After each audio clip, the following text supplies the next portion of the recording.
Hello and welcome to Winning Saturday Night. How's everybody doing out there? We got a very special Repairing History edition of Winning Saturday Night, and I got a whole bunch of special guests with me this evening. Introducing Gary Lamb up in the top right there. I guess that's how everybody's saying it. How you doing? We got Wallace P. and we got Erica P. And we also have Mrs. Lamb there, back there somewheres. All right. Guys, thank you so much for being here, man. It is amazing.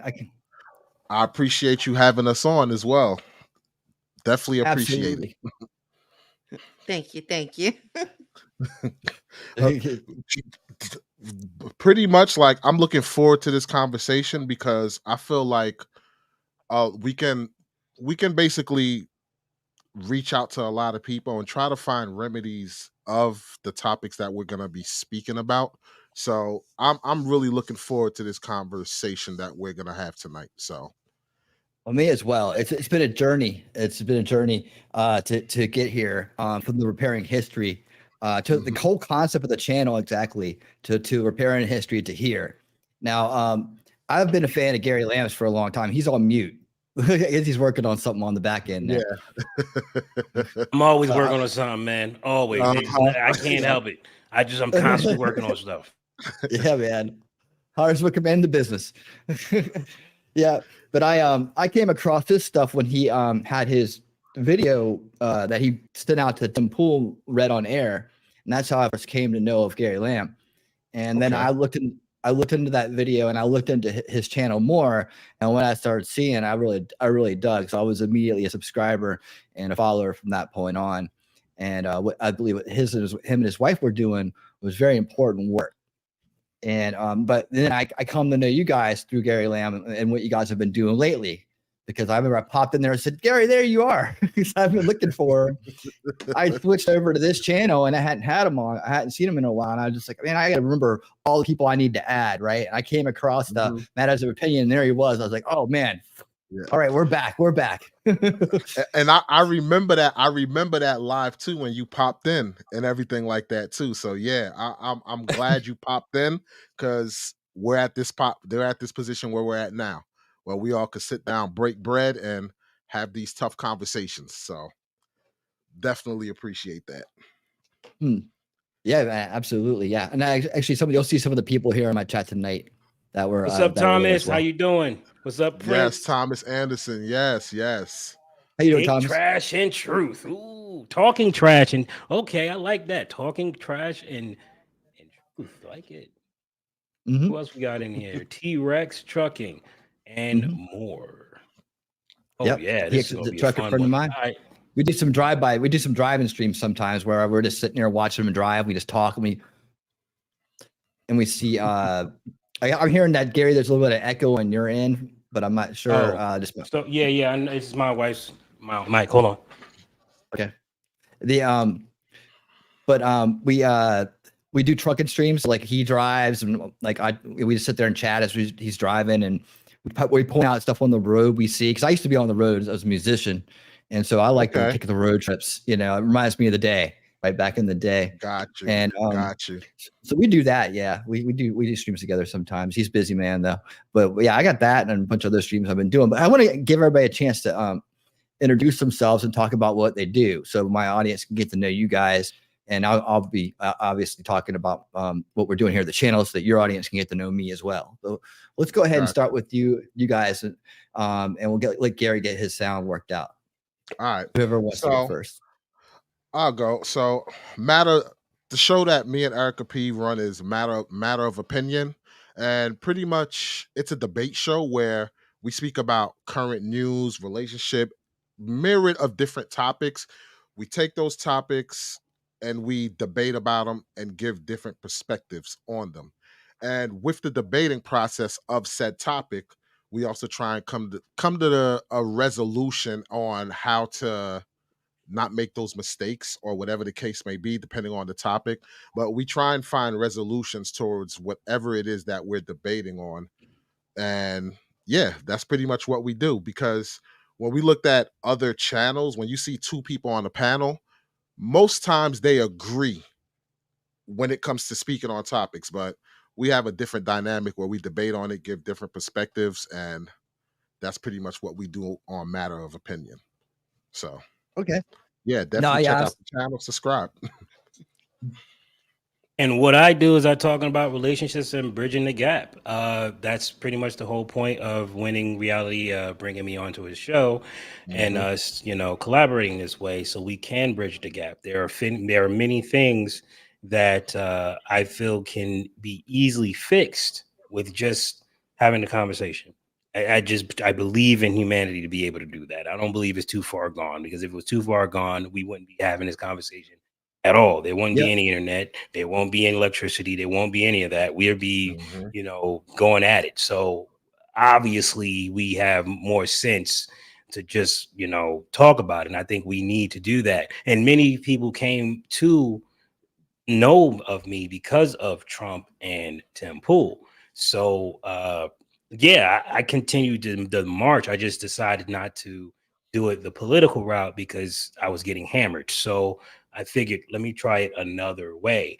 And I fumbled and bumbled a little bit, but I caught an audience, and I said, let's go ahead and rock with this audience and go from there. So I'm trying to bridge the gap. I want to learn more about history, but at the same time, I got to get everything taken care of. What up, Black Sheep? So there's a lot that goes on when it comes down to it.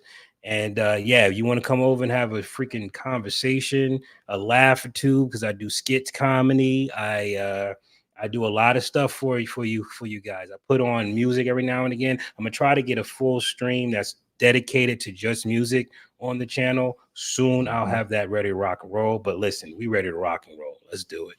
Love the YouTube shorts, Gary. Truly appreciate it. Truly appreciate it. So back to you winning. Yes, sir. I was just gonna say this also. Every Saturday night, Matter of Opinion and Gary Lamb Network, we do have a collaboration, 10 p.m. Eastern Standard Time and 9 p.m. Central Time. And those conversations are usually about relationships and things of that nature. And I just want to point out the main reason why having these conversations with relationships is very important, because the better relationships that we have, as far as bringing back that traditional family and nuclear family, the better things will be in society as far as our communities. So that's why I feel relationship conversations is important, because a lot of people will look and say, oh, I'm not interested in speaking about the relationship, but everything comes down to communication and relationships. So I think a lot of people really make a mistake of ignoring your relationship. Because the bottom line is, the only way you can have an amazing relationship with women outside of your relationship is having an amazing relationship with the woman inside your relationship. I don't take ish from no woman. I don't give a rips who. I don't care. I don't do it. I don't. But that one right there, take a little bit. You know what I'm saying? Yeah. So it's like you get to a point where it's like, all right, what am I gonna do? What am I gonna do? I gotta come back here and argue with you about something that don't matter. Nah, it's not happening. You know what I'm saying? When you learn how to work with other women like that, like, you sound like my wife. You know what I'm saying? Like that be that thing. See, Black, he always trying to, with the popcorn. He wants to be the fly on the wall out here, watching us argue and stuff. But no, we try to bring the calm and collected. Sometimes we might have a heated discussion. That's what we call an argument in our house. And we might have a couple of those, but we get through it. Exactly. And I think we can do the exact same thing when it comes down to this racial issue. When it comes down to making white people feel obligated to fix the Black man's problem. You don't even understand the Black man's problem enough to even agree. So how can you fix our problems? You don't understand them. I'm not expecting you to fix them. I'm expecting you to listen. But there's another caveat to that. How do we know what really happened when we don't have all the pieces? So that brings us right back to winning. I've been wanting to, because there's a lot of history that we do not get taught in history class. If I knew that there were Black people who owned slaves when I was 7 years old, I wouldn't look at white people the same way. I'm not saying what they did wasn't horrific, but I wouldn't have look at them the same way. It would have been more of a, well, that was just how business was back then. And once I see it that way, it's like, all right, cool. If this is how business runs, I'm in the wrong business. You know what I'm saying? I'm on the wrong side of the business. I'm gonna get on the right side of the business. You know what I'm saying? Let me get me some people that like to work for money and have them do the stuff I don't want to do. You know, so once you get that mentality in your head, it's like I can see why people say the things that they say. They don't know. They don't know. So that's what Thomas is also great about, you know. That's what Thomas is also great about. He's great about bringing back and putting those omitted parts of history back into history. And that's why I feel like he's so important. He's like, dude, Thomas Sowell is such a hero, man. And he's like one of the most important intellectuals of our time. I mean, the dude's brilliant. You know, it wasn't easy for him coming up, but he made it. You know, he never let anybody make him feel like he couldn't do anything or that he was a victim. He always just fought through and used that brain of his. And he didn't always make the right choices either. Sometimes he made mistakes. He was into Marxism for a while, but he went to government for a year and decided that, you know what, that shit's wrong. I'm changing my ways. I'm going this other direction now. Right. And then he dug into that and talked about the history of that and how that came into the Black community and how that was so impactful and what the plan was behind that. So my series, Repairing History, follows that timeline. Right. And I actually walked it backwards. I didn't go from the very beginning to up to present. I went from present backwards. So that way we had a different perspective on it. Right. And we could, and by the time we got to the end of the series of that part of the historical part of the series, right, we're talking about how slavery was this thing that was going on for centuries with all kinds of people. It was never about race. It was about viewing people as property, no matter what they look like. It was an elitist mindset that some people are better than everybody. Don't matter what you look like, what your sex, what your race is, anything like that. That they believe that they're just better than everybody because of the way they were born or who they are, you know, their status. Well, who they were born with. Like, listen. Okay, let me ask this, because I understand that dynamic of slavery where it's like, you know, that was just something that was going on culturally around the world. But wasn't the process of slavery basically was our tribe conquered your tribe, so now that you're conquered, we're going to overtake your people and we're going to enslave them? Isn't that a different process as opposed to buying slaves as a commodity? You get what I'm saying? Because at least those people had a fighting chance and they lost. But when you just I think it turned into a business over time. Okay. I think that's what because you know the richest man in history was a black man in Africa, right? Because he was running the slave trade, so that's why he became the richest person in history, right? So that whole idea, and then you have the West African slave trade and the East African slave trade. So you have the Arab versus the Black slave trade, and look, as Thomas Sowell points out, there was nobody but them that could go into Africa and conquer other tribes at the time. You know, there was white men wouldn't get off the damn boat. You know, they show up for the pickups and that's it. Or but they're getting that. But then that's the elitists working together. See, the elitist mindset isn't this race is better or that race is better, or this sex is better. It's that everybody's beneath us. That's the elitism. And I also often call racism elitism with an agenda, as in that's an agenda of the people that already think they're better than everybody. They can take either side. They can be your friend or your enemy in this fight. As long as they got you fighting with somebody else, they're controlling you.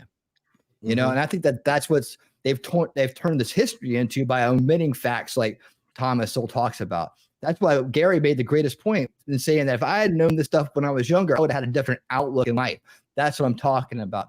That's what, you know, bringing that history back into schools, getting rid of junk that's in there now, and putting back in real history where we're talked about from a human perspective, not a black-white perspective, not a victim prosecutor perspective, because that's doing nothing but dividing the people, having them grow up angry at each other. For white people, it makes them feel like lesser, right? It's destroying their identity. It brings them down.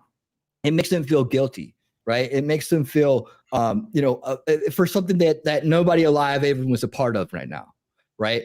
And then you have the ongoing there's ongoing slavery that's happening. We can talk about that later. But I'm Yeah. saying, for that perspective, when you're a child and you put that in a child's head, that breaks that child. Now, my son and me both, man, from a very young age, some of our best friends have been Black, and we my very first best friend, first day of kindergarten, I'll never forget him.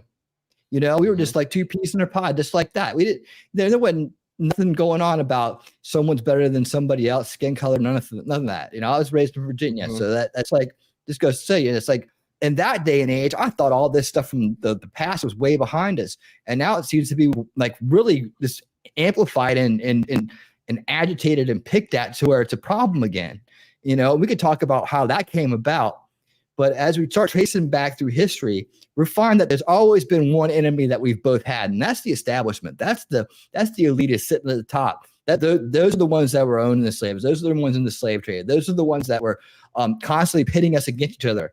And then, because let's put it this way, if there wasn't some love already there between this races, but as human beings, that natural love of just good people, seeing a small child and knowing that that's an innocent life, seeing people trying to raise up, seeing the joy in their family and the love that they share, and relating to that and empathizing with that, we wouldn't be talking today, right? They just sort of wiped everybody else out, and they wouldn't have ever ended. Maybe they would have never ended slavery if that's the way it was. But it wasn't. It was about money. It was about money, control, resources, and all that stuff. And it just so happened that the way it worked out is that at the tail end of it, you have this North American slave thing going on here, right? And they learned how to spin that into a sword that it can never be healed, because they keep picking at it, so that we can never come together and feel comfortable enough to say, hey, it's them. We need to all turn our attention and realize it's them that's been doing it to us the whole time. And when we come together like that, nobody can stop us. Okay.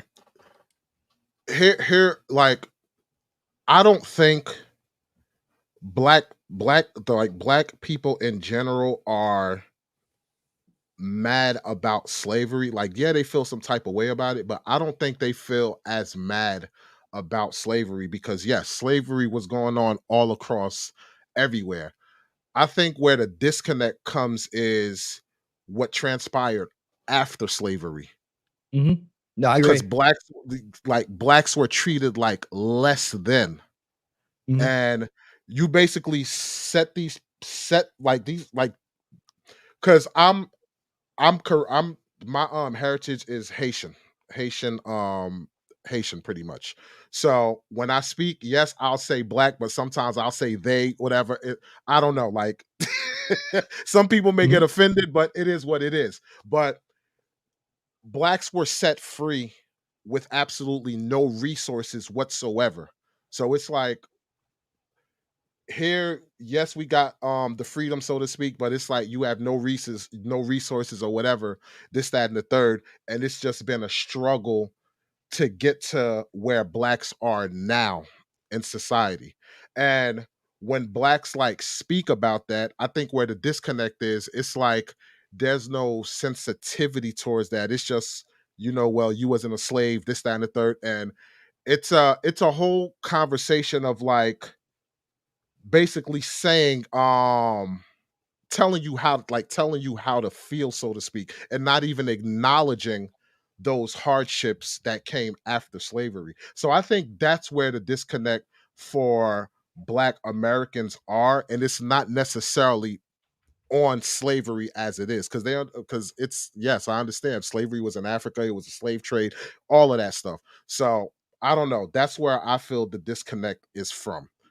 No, I agree, because you hear that from your grandparents. Yeah, you hear that from your grandparents and stuff like that. The stories, no, horrible things went down. Went down. I feel like that when it comes to education and with kids, though, they all start at that CRT level of, I felt like for years that the whole story about slavery just started in America and during the Civil War times. It's like, that's not the history of slavery. It goes way back, and we've all been participants in it, and we've all been victims of it. And we still are today, to this day. It's just underground now. You know what's crazy too, though? Like, me growing up, to be honest, I didn't really know much about slavery. It wasn't until like the movie Roots came out, and it's like, yo, like, what the hell? Like, because I don't know for Gary, you could speak on it, Erica P, you could speak on it, but in my household, slavery and race was not something that was discussed. It was just, yo, get your education, do what you got to do, and blase blah. That was what was basically pushed. It wasn't honestly till I saw the movie Roots, and I was like, oh wow, like that's how slavery was or whatever. Like it gave me that like depiction of what slavery was, so to speak. Um, That's but crazy because yeah. Thomas Sowell talks about that. He talks about that in his work. He talks about how that impression was given to so many folks, and that's the way slavery was. And he talks about how the author of Roots embellished a lot of things to make it storyable like that, And look at the impact it had on you, from a very early age. That's what I'm saying. It's so important that we start with this generation right here, and we can start repairing that history, right? And then that leads us into what we're here to talk about tonight, in a sense that the role model leadership that's needed to be the ones that the young kids look to and say, that's what I want to be. I want to be like Walter Pease. I want to Walsh Pease. I want to be like Gary Lamb. I want to be like Erica P. I want to be like them when I grow up and have that stability, that happiness of that family, because that's what it was all about. I mean, the Black community had that, and it got taken away. It needs to be put back. And who took it away?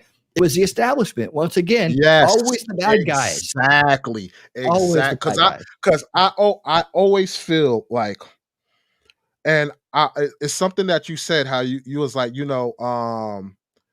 the way white people feel, like how blacks is, blaming them and stuff like that. I mean, I'm paraphrasing, exactly like not. I'm paraphrasing what you said, but I honestly feel most blacks don't look at most blacks do not think all white people are racist, so to speak, because that's a going theme. People be like, yo, blacks are trying to put, all these hardships on white people. And that's not what it is. We look at it as there is the higher ups who are basically the puppeteers pulling the strings, so to speak. Black folks just go into a mindset where they're venting.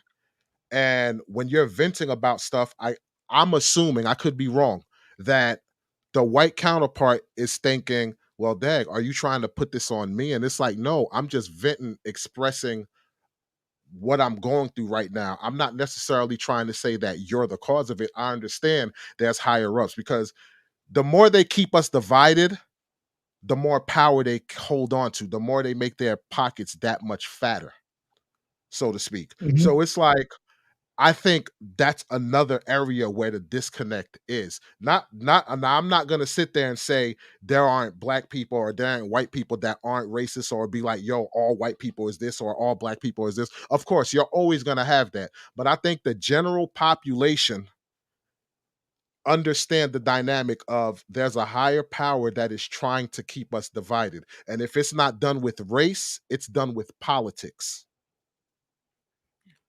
Yeah, that's how I honestly, feel about it. Okay, so I'm gonna go ahead and chime in because y'all talk about a lot over there. So, I'm gonna throw my story out there a little bit. Most of my grandparents are from southern states.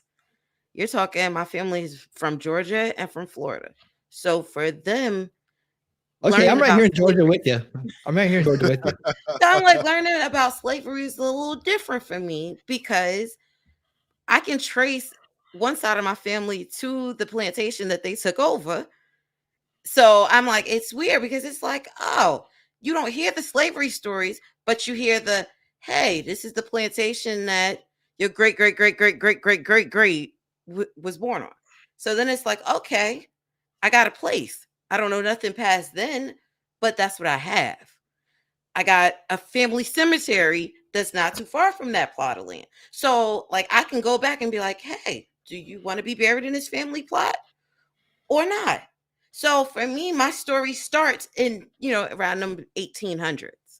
You're talking, my great grandmother was born in the 1910s. So I'm like, for her, she was a few generations past that. So no, a lot of times on my side of family, they didn't talk about them stories, because especially the older generation, that's something they ain't never want to live through again. So no, I didn't get that many stories. But what I did get was, hey, we're going to take you to the Black Wax Museum because they had the one in Baltimore when I was little. This is before the big one came to DC. So that was a you going with the church trip. And I think we did that every year until I was about 14 or 15 years old. Because yes, that was their way of saying, hey, this is a part of your history, and you may not learn it in school. You're gonna learn a little bit every time. Because yes, you're gonna take the tour, but guess what? Every time you take that tour, something else starts standing out about that history. Now, when I was younger, was I as receptive to it as I would now? Probably not. But it at least made me think, hey, these are things that could go back if the laws change. These are things that could go back if people are going to continue being divided. And I think that's the problem for me. It was, yes, in that time, that's what it was. But now that that time is over, we have to make sure that we're not doing that to ourselves. Because guess what? A lot of times people will go, hey, when you come from Africa, it was an African that did that. So what do you think we're doing to our own communities in the inner cities? A lot of times we're doing the same stuff. You're slave to a job. You're slave to your community. You're slave to not taking the time to go read a book to learn a skill. You're slave to, hey, this is how I was raised and I don't want to pass these four walls. So I feel like for me, I'm the opposite. It's teach me something or tell me something that I didn't know because that's how you foster the next generation. I'm not going to say, hey, I'm going to tell you everything because everything may not be true. Everything may not be as politically accurate as I need it to be. But if I take enough of it and I can prove that, hey, a little bit of this went on, it'll make people start thinking. It'll make people start making that logical decision to say, hey, if I want to see better, that means I have to do better. And I have to make sure that I'm branching out to other people to help support. Because guess what? We were not the only ones that were enslaved. And if all of the other communities have figured out a way to prosper, I feel like we could too. Absolutely. I wanna ask the panel a question. Shout out to Vic in the building. Um, well, I know a lot of us can say, hey, the reason we learned about slavery was through the movie Roots and stuff like this, right? Now, I for one, and a lot of other black people have a problem with them, like with basically trying to whitewash um history, like the thing that's going on in Florida, where they took Rosa Parks race out of the curriculum, and they're trying to change it up to say, hey, slavery was beneficial to some blacks in some way because they picked up skills and stuff like this. So my question is this: if we learned history through the movie Roots, prior to that, we didn't really have no knowledge of it, and we were just, going through life trying to, be the best versions of ourselves, trying to be productive in society, the whole nine. Mhm. Could we look at that as being beneficial of not teaching those things to keep people with a clear mind and focus on going forward, so to speak? Or do you look at it that could be detrimental with the possibility of history repeating itself? What I, is your take on that? I'm going to go ahead and start. I didn't learn my history from watching the movie Roots. Unfortunately for me, Roots came out maybe 8 or 9 years before I was even born. No, So I get that, but in a case like that, would you consider yourself an outlier or the general populace? well, see, this is the thing though. They Roots, you talking came out, I believe, like 76, 77. So for people that were old enough to watch television at the time, they would have seen it. But the kids that came in after that generation, so you're talking those 80 babies or those 90 babies, that was not the go-to for them. Because think about it, they would have been a kid or they weren't even thought about at the time. But I came from a generation where slavery was in our school books. It just was not talked about if you didn't reach it, Let or me ask it you was this. 4 pages. Let me ask you this. when you learned about slavery through your ancestors, the way it was it depicted anything like the movie Roots? Yes and no.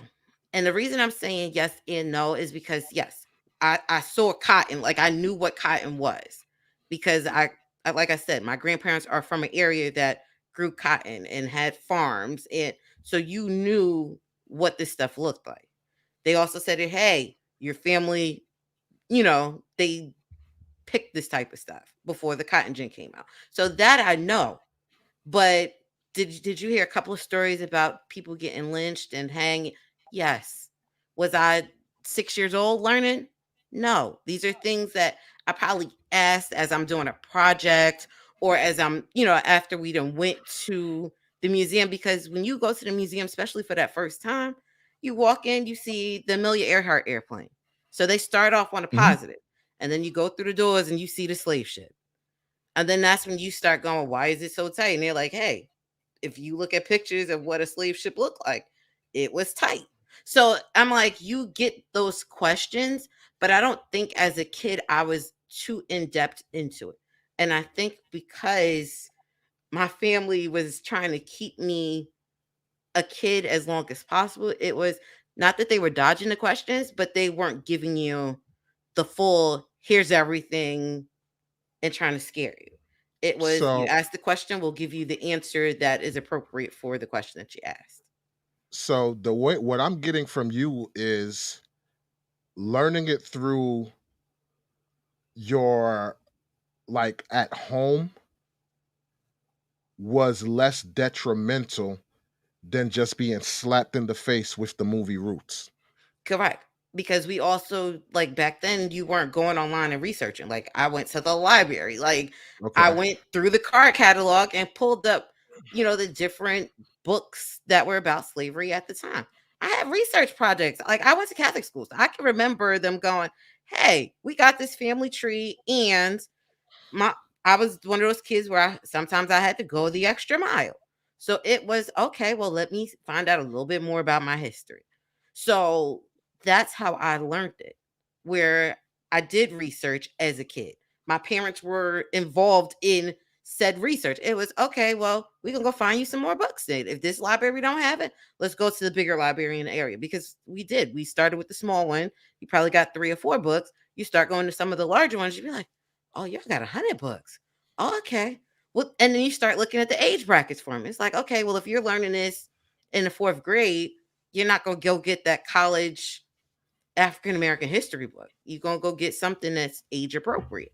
So, yes, it step ladders up over time, but you're not trying to scare a kid into it because the thing is, if you scare a kid too early on about that, then they're walking around the world being mean and angry at everyone.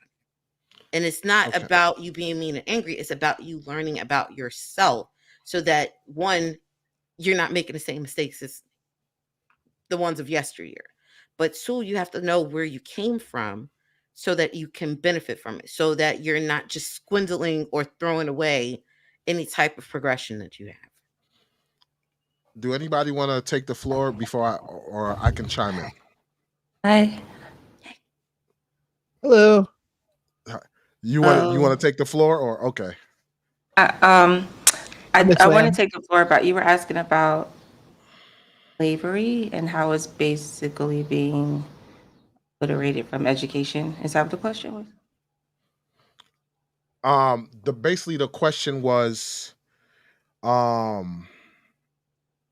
as far as our history go with slavery and stuff, should we look to like put it in the forefront, basically giving all the details of what happened with it, this, that, and the third, or as far as like whitewashing it where it's kind of keeping the race element out of it, so to speak, so people can keep their eyes on the prize of just trying to be better individuals and contribute to society and see everybody as like one, so to speak. So it's like, you get what I'm saying? Because like I Yeah. said, until I saw the movie Roots, I've heard about slavery and stuff like that. My parents spoke about the whole Haitian Revolution and all that stuff, but Roots was like eye opening, where I was like, ho, what the? So that's pretty much what the question is. Like, should Yeah. we shy away from it or keep, Well, putting it out there? I do think that we need to be aware and we need to teach it to everybody. And especially when it comes to, I'm like big on the curriculum, for our kids and all of that. Refuse to leave it up to some school or some school district or some state curriculum to teach our There kids it is. anything. There it is. You took the Anything. words right out of my mouth. Especially when they don't teach the proper stuff. It's like, why would I want them to do that, right? Go ahead, baby. I just wanted to add that in. Yeah, so I think it's important. Like you said, like Roots, for you's Roots. I saw Roots, like I was a teenager. Yeah. I don't know. When I became a young adult and I saw Rosewood and the big mama was carried in the box so that they wouldn't lynch her too and all that. It's just certain things I feel like we need to revisit. We don't know our future until we know our past. We have to know who we are, where we came from. We were kings and queens and we were stolen and all of that. So that even while we're having conversations with, the indigenous people here and different cultures here, basically it was a whole bunch that was stolen in this country, and it wasn't just us. So I think that when we know where we come from, and why we're so innovative and creative as a culture and all of these things, then we could say, all right, y'all, we know it happened. So then when we see these, uprisings and these things happen in our country, oh, we know where it came from, because some of a good majority of our culture hasn't healed yet. And it's like a reminder of the past and all these things. So we have to know, to have a foundation, to know where we came from in general. And then, we move on from there. We can't live there in that place. So I get that part. But as a parent, we learning everything at home. Everything. Mhm. I refuse to leave it up to the curriculum. Some teacher who has some private agenda trying to sneak some stuff in while nobody's listening. No, they know everything from home. So for me, that's a big thing. I think we need to know. It's my opinion. Yeah, absolutely. Let me chime in, and then Winning Reality, the floor is yours. All right. After listening to the panel, whatever, and being deep in my thoughts and everything like that, I honestly feel, as far as the school systems go, if you're going to teach anything about history, focus on the positives, meaning don't whitewash or blackwash it, whatever you want to call it. Don't soil it to the point where if something extravagant happened and it was a black person that made that happen, put it in the book. If it was an Asian person that made something happen, put it in the book. If it was a Latino person that made something happen, put it in the book. Don't discard people and just make it seem like these group of people are the ones that made or built America to the great nation that it's in. But meanwhile, behind the scenes, you saw it was somebody else's idea, this, that, and the third. Keep it 100 authentic. That's the only thing I'm asking from the school system. As far as education of history and all that, that should be for families, for them to, like, for the parents, adults to teach their children. Because like I said, when I learned about, the history and stuff from my parents, I didn't have a sense of vitriol, and my parents wasn't teaching me in a sense of having vitriol over their oppressors, so to speak, or anything like that. It was, this is the history. We're in a better place now, blah, blah, blah, and we're gonna make it happen, and we're gonna do what we gotta do. And I could speak for the black community, a lot of them like go towards church and God, so to speak, for a sense of healing. So when you're going through those things or whatever, a lot of people just be like, you know what? Whatever happened, whatever. I'll leave it up to God. Whatever, whoever did XYZ, they're gonna have to answer to God or whatever. I know some people don't want to hear God or whatever, in the conversation, but that's just how a lot of black people try to remedy things. So this way they don't hold a grudge, so to speak. So that's how I feel about it. Keep it 100 when it comes to teaching in school, and let the history lesson be done on your own time. And that's the thing. I wanted to learn more deeper things about the Haitian culture and stuff.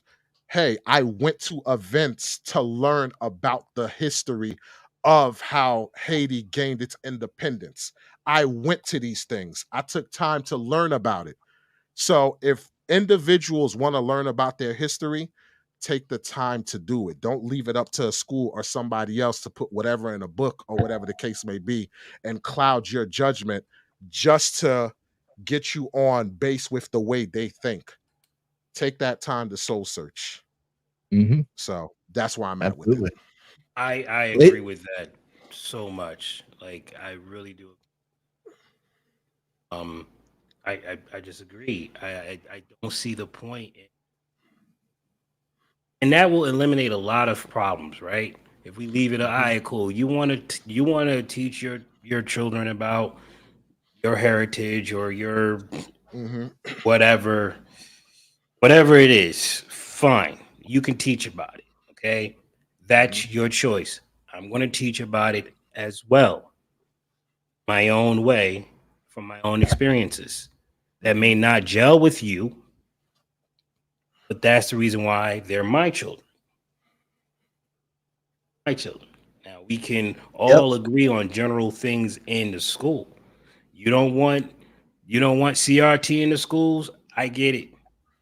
I wouldn't want to be labeled a freaking bad person either. I know exactly what that feels like. You know what I'm saying? Everybody checking you everywhere you go. You can't go nowhere without being checked. So now you just wear loud colors and say, look at me, because you're going to look at me anyway, no matter what I wear. Yeah, that's a black experience. And I don't think a lot of people really get that. But I got to deal with it because I'm the minority, 13%. You don't bother me. I'm always around white folk. Y'all don't bother me. I work with y'all. Oh, yeah. For y'all. Oh, yeah. You know what I'm saying? I service you. The reason why I talk so well is because you kicked the ghetto out of me, because you said you want this money, you gotta talk this way. They said assimilate. Yes, they want to assimilate. No. They use the word encourage. We're going to encourage. You think we stupid? We're not stupid. All right, that's what you want to do. All right, fine. I'll put that talk away so I can talk proper. Yes, I understand. Yes. Real quick, let's do this. Welcome back to the show for the second time, Mr. Strategic Eyes. Oh, what's up, Strategic? Hey. What's up, Strategic? You muted, brother. My fault, y'all. I just got in the crib. I'm putting a piece away, the whole nine. You know what I'm saying? There you guys go. in my closet. My apologies. Wait. Do you see your man's sneaker collection? Some sneakers right there. Yo, you got a stash of something? You got a stash, brother? It's a lot of overtime. That's not YouTube, man. It's a lot of overtime. You know what I'm saying? Like, Chet, what are we doing here? Like, Chet, am I showing you all the suits? Chet, come on, man.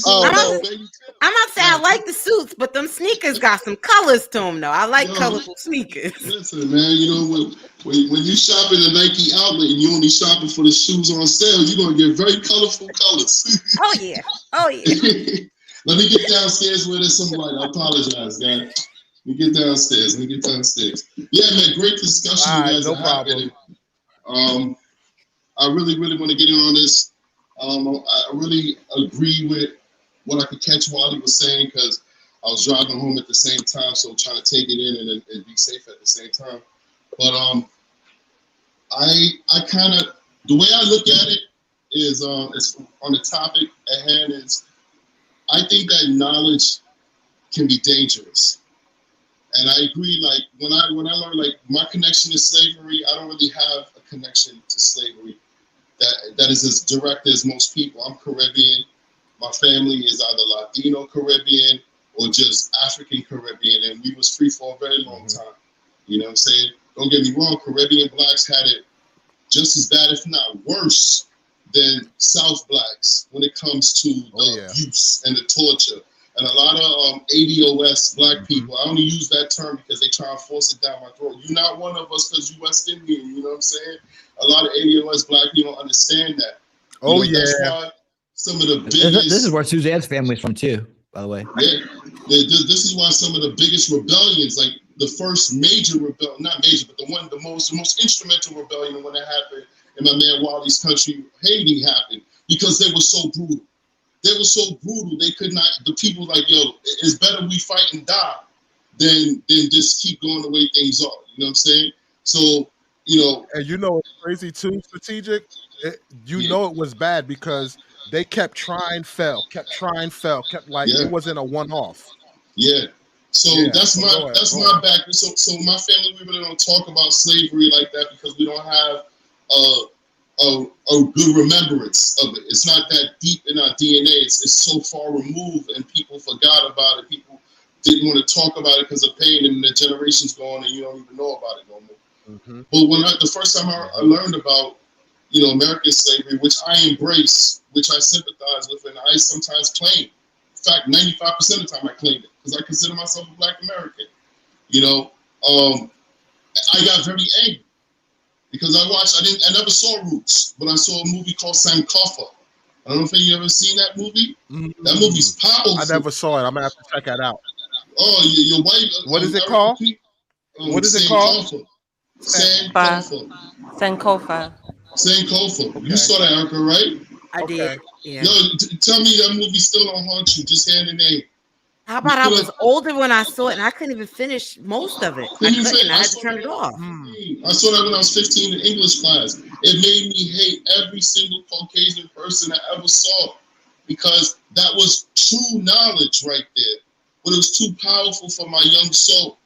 You know what I'm saying? So rather than taking it in and processing it with a mature lens and understanding the gravity of it, but also understanding I can't hate my next door neighbor who treats me so good just because they look like the person in Sankofa who was raping all those goddamn slaves. You know what I'm saying? Yeah. Like, I wasn't ready for it. So what I think we should do, we should teach about slavery, teach about the economics of it, teach about the suffering of it. You could talk about the brutality without going too deep.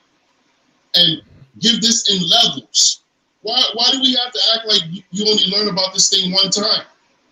We learned about George Washington from K to 12th grade.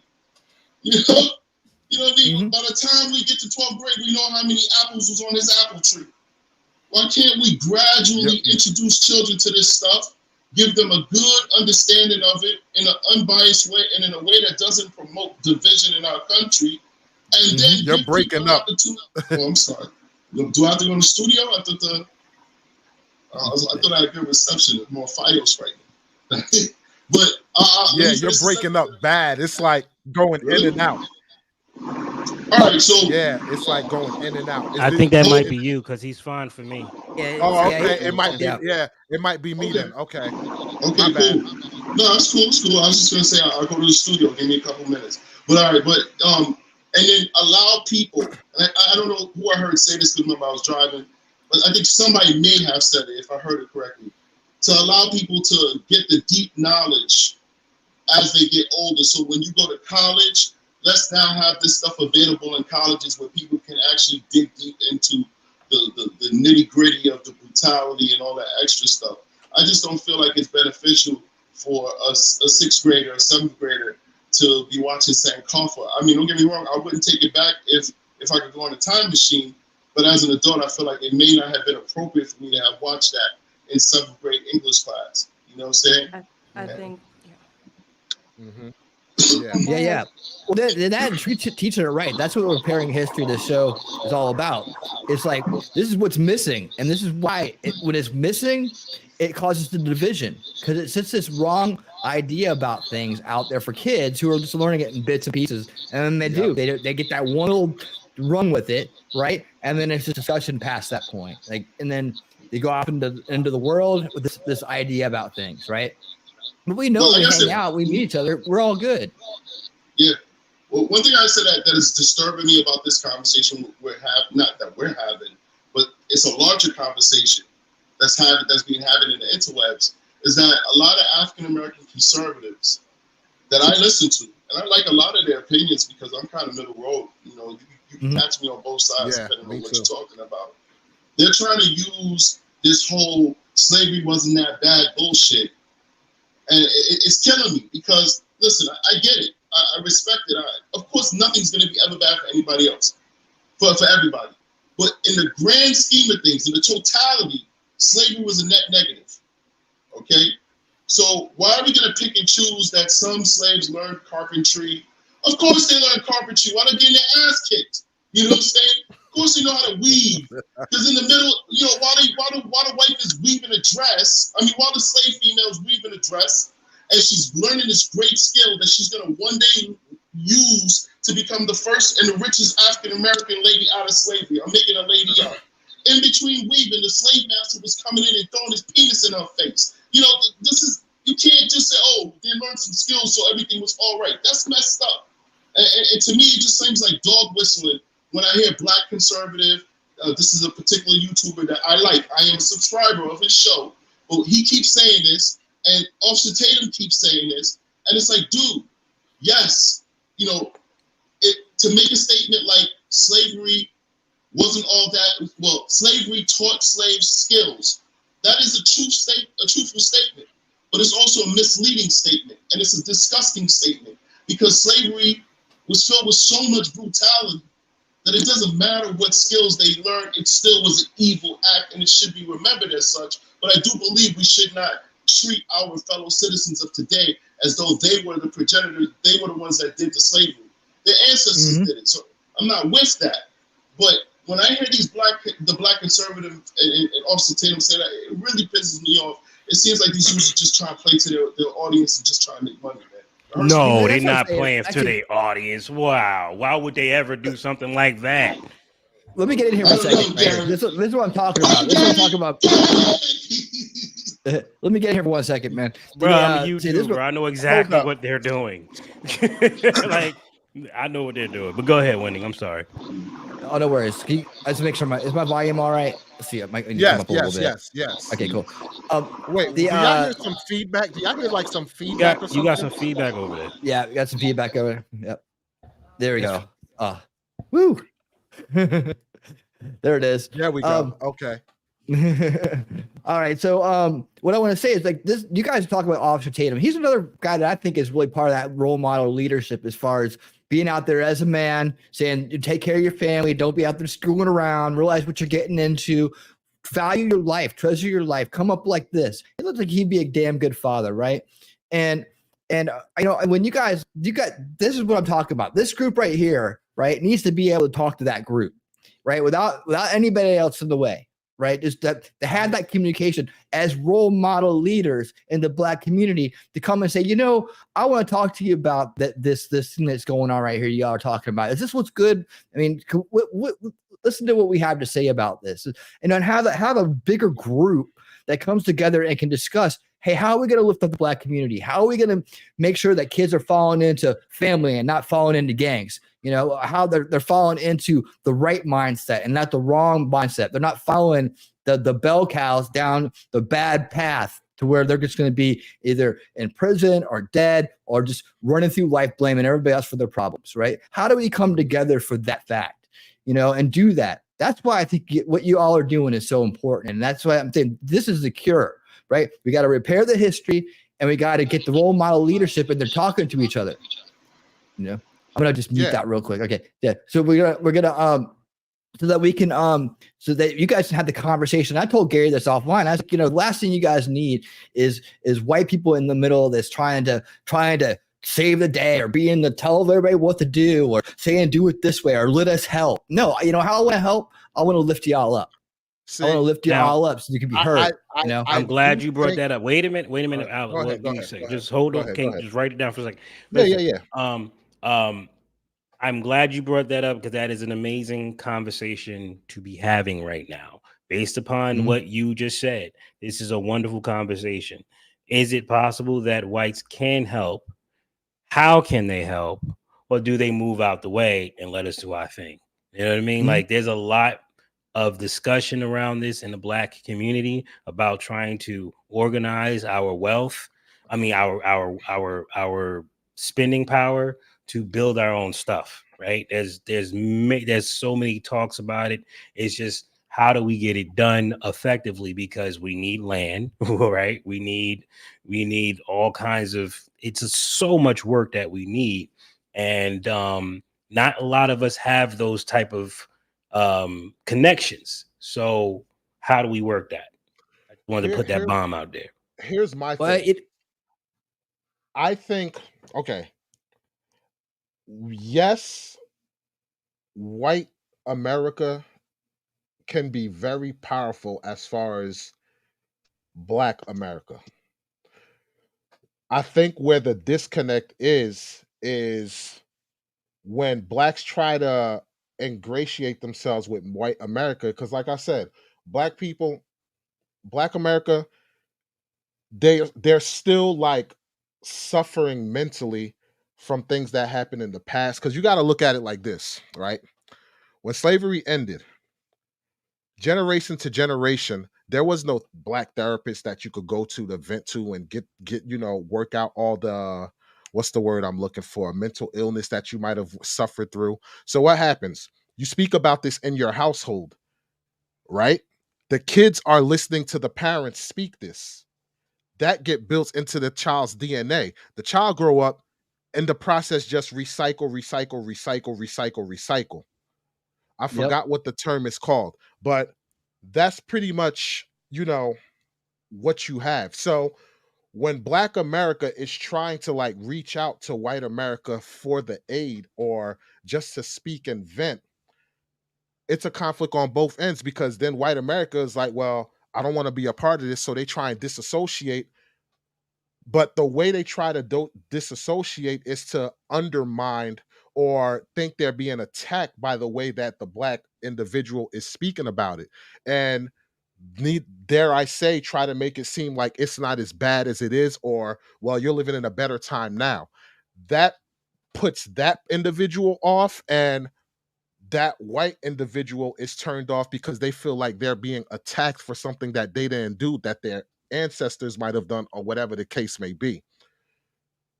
My thing is, if for Blacks, it's just listen. It's not that I'm trying to put it on your shoulder. I'm just trying to vent. Now that you can understand why I'm in the mental state that I'm in, now you can at least have a better idea of what direction you can go to help. Because you can't go and help if you don't have a better understanding of what I'm going through. So if we can cross that bridge of not trying to be defensive when we're having these conversations, and I get it, because if my ancestors, did something like that to a group of people and they come to me, I'm gonna try and disassociate myself as far as possible. So I understand that dynamic of, like, I understand it 100%.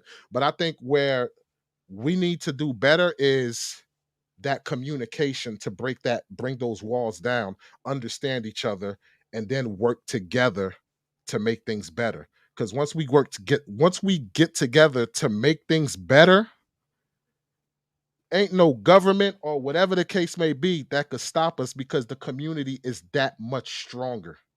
Yep, that's their weapon. Division's their weapon, man. And Yes. honestly, the division that's going on is what keeps the corruption in power.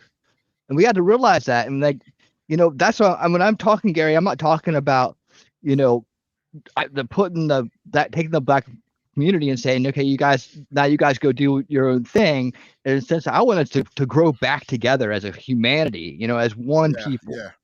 you know, and I think that comes with healing the division, starts with the education. I think we've all made a great point about that tonight, that we got to go back there and make sure that people have the realistic view of how slavery started and then how these other additional things happened in this country, like the Jim Crow laws and civil rights and so on. And then we can go all the way up to present, man, and the current division going on today and how that's happening.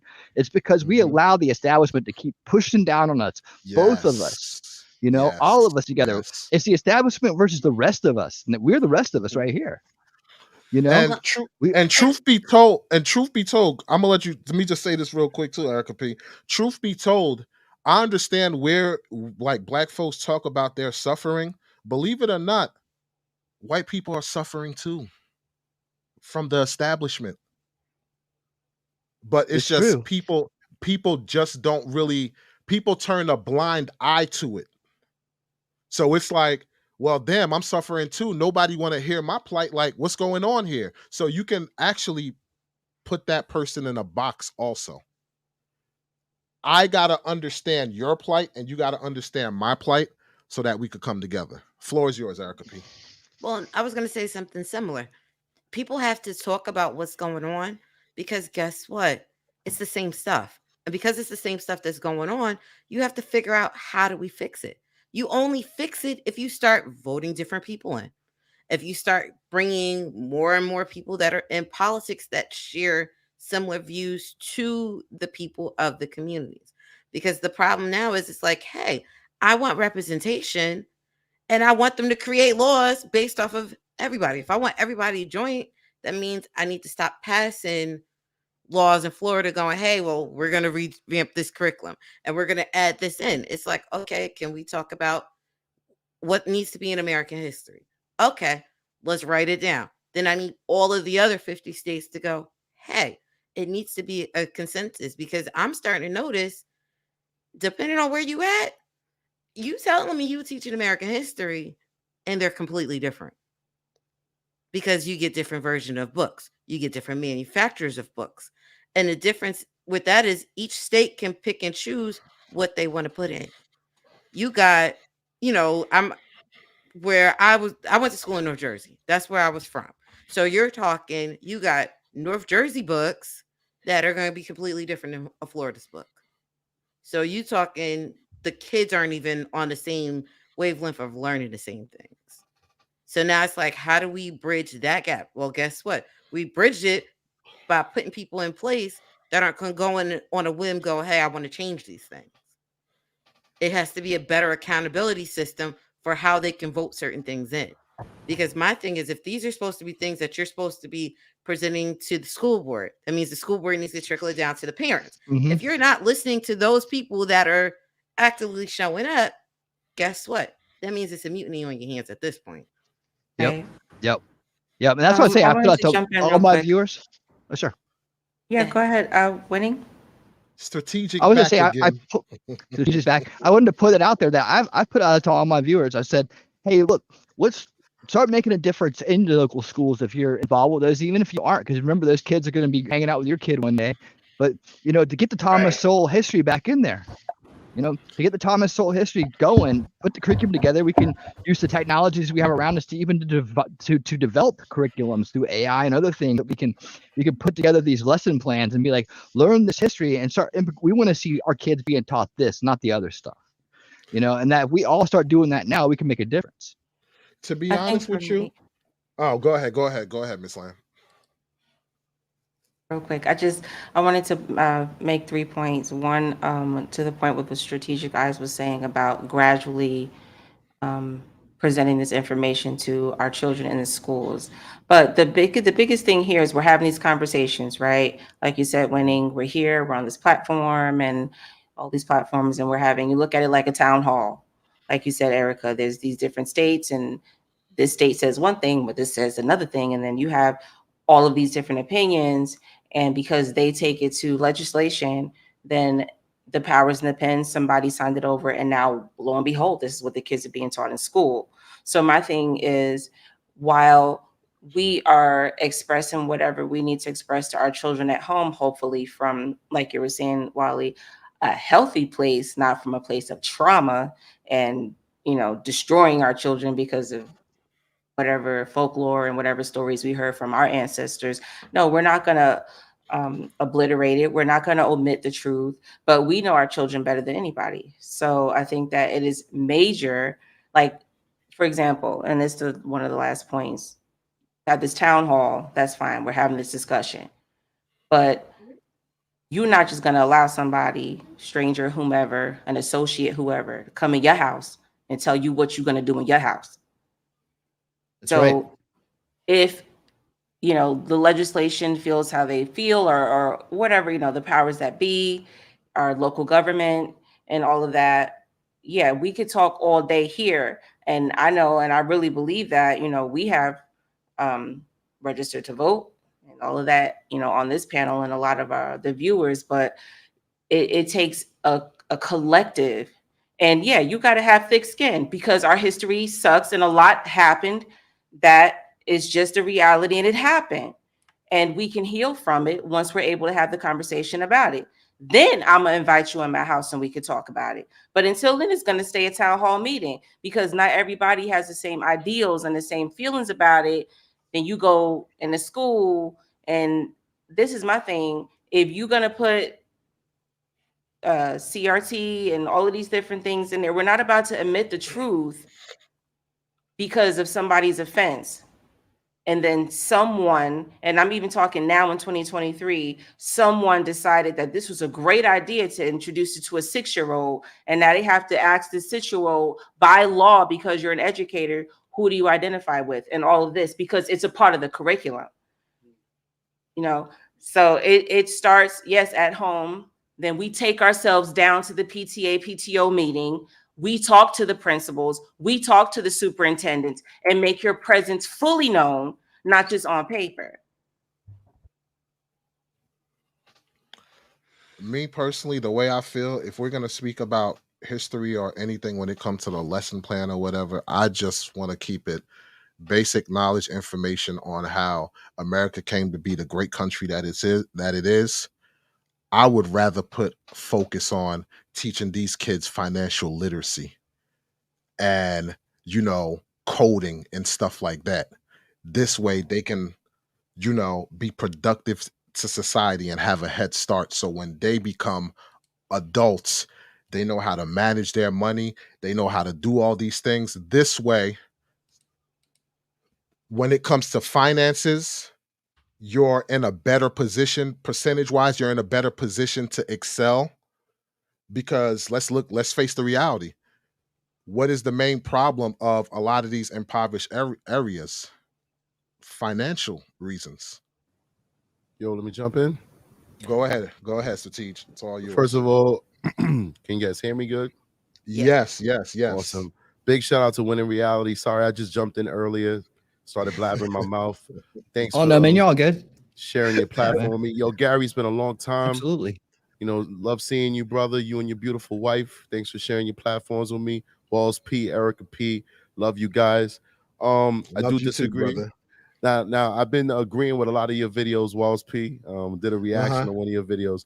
I got to disagree with you now. Okay. We look at the countries that are literally rising before our eyes to be the next superpowers. India, China. You know what they do? They teach their history. Their kids know their history.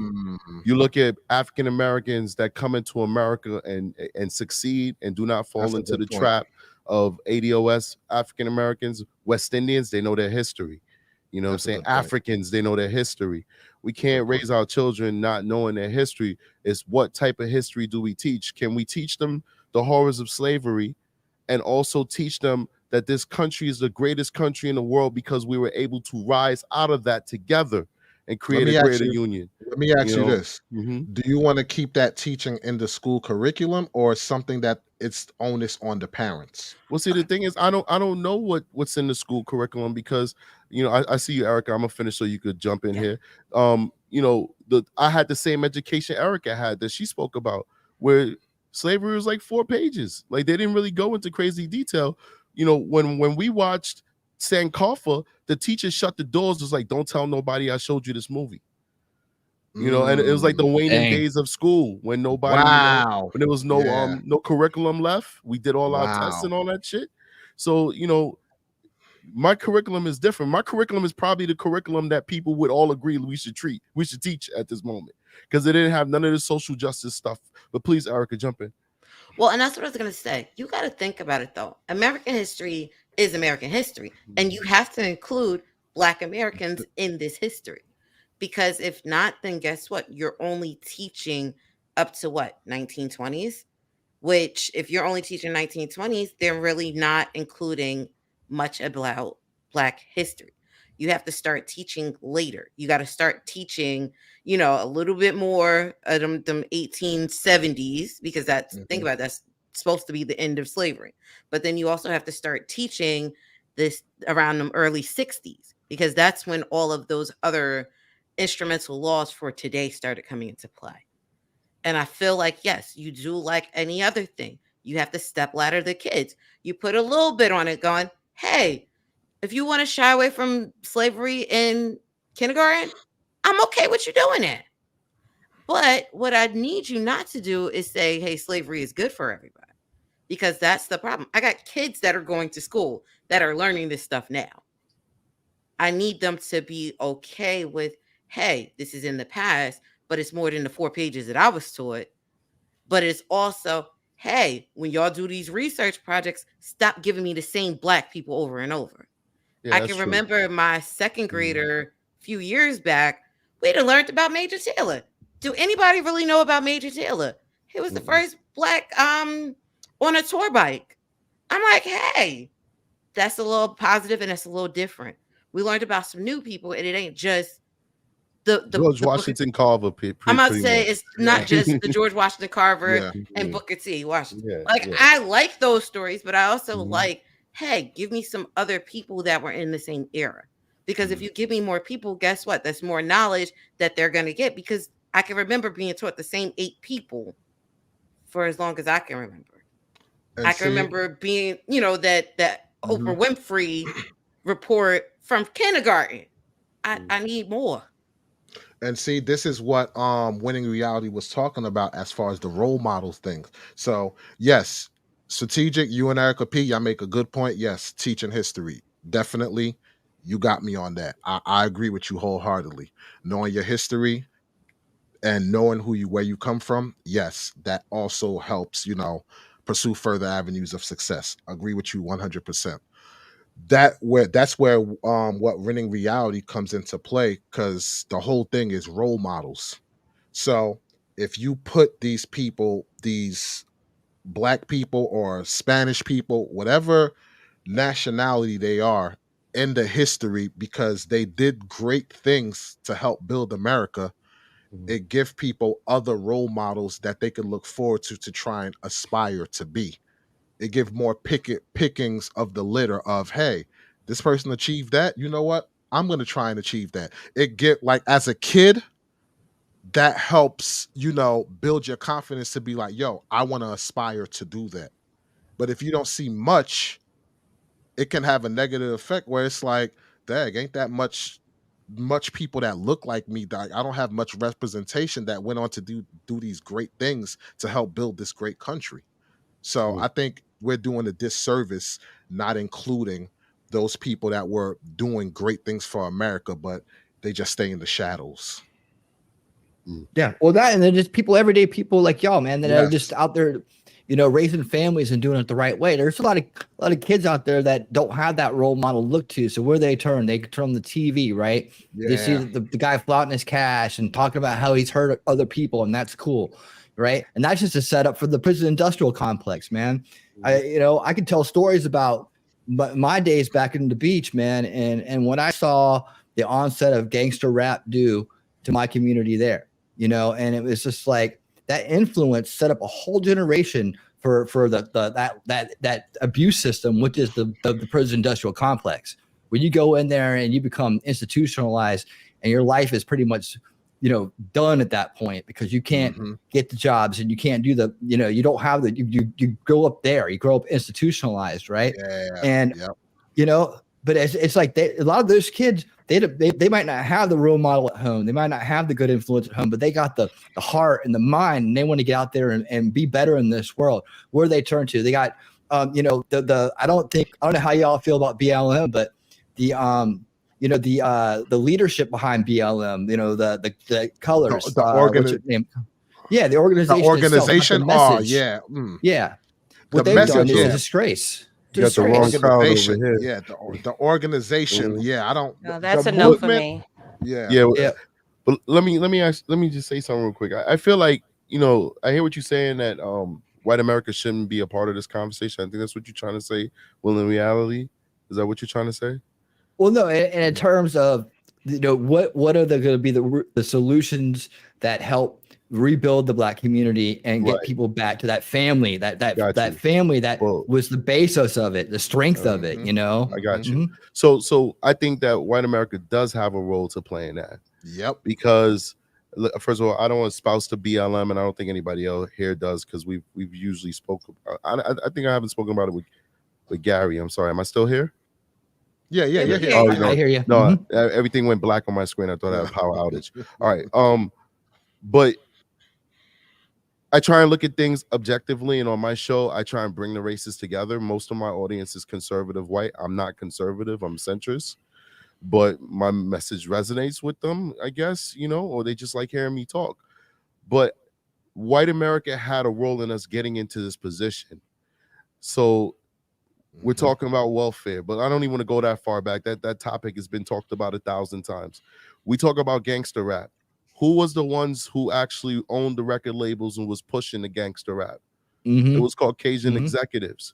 So the role to me that white America has to play in helping the Black community steer the ship back to where it was in the past, where parents actually stayed in their kids' lives, is to stop using the media to push these things on our children. You know, there's no Black people that own any major Black labels anymore that's pushing, you know, the NBA young boys and the 6ix9ines and all that stuff, right? They may have a Black guy who is like the head of a pseudo label, what they call it, imprint labels, where a major label basically fronts everything.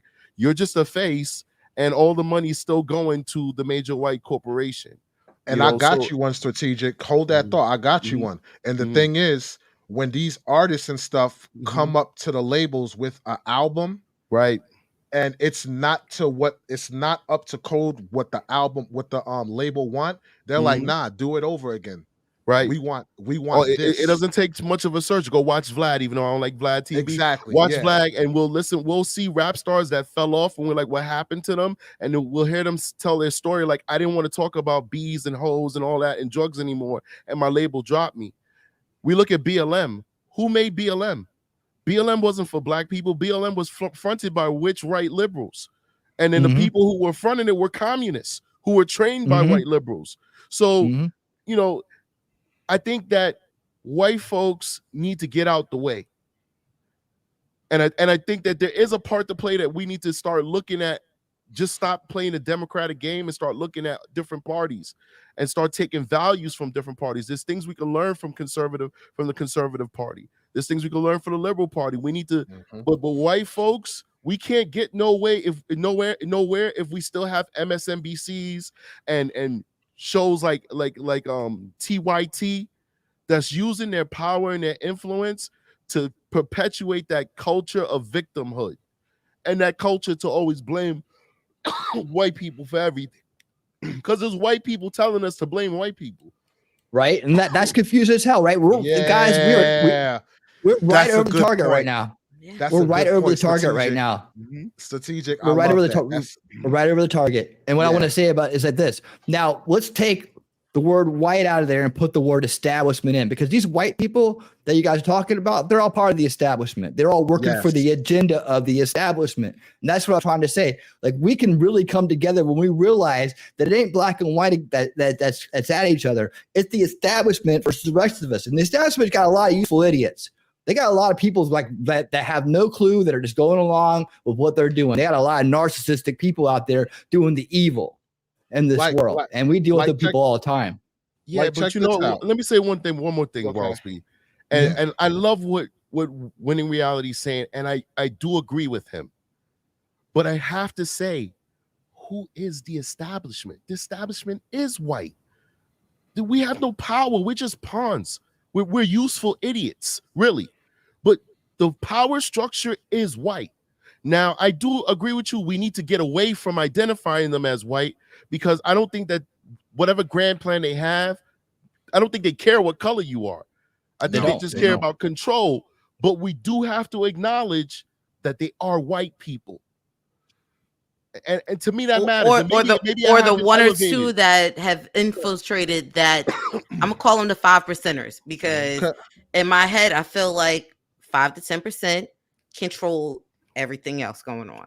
So I feel like that's and that I'll say group. this one last thing, and I'll be quiet for a little while, because the reason why I can't, even though I'm one of the guys that say we got to stop this racism stuff and we got to stop dividing each other on color, the reason why I can't get over the fact that that establishment is white is because when you get down to the nitty gritty, and I see this in my day job, their policies are killing Black people. When you catch and release violent felony, perps and molesters get out on $500 bail, and people could go in and steal till stores leave Black communities, it's hurting Black people. So I'm wondering, is this the newest racist agenda? Why these policies are targeted and they're affecting minorities the most. So I don't know, man. It's irking me, and I'm still working through it. To me, it's kind of like let me just say this, Erica P, and then you can have it. It's kind of like the conversation that we had in yesterday's live, Erica P, when we spoke about affirmative action. Affirmative action was propped up to say, hey, Black people that are uneducated or whatever, or don't qualify to get into colleges, affirmative action allowed them to get into it.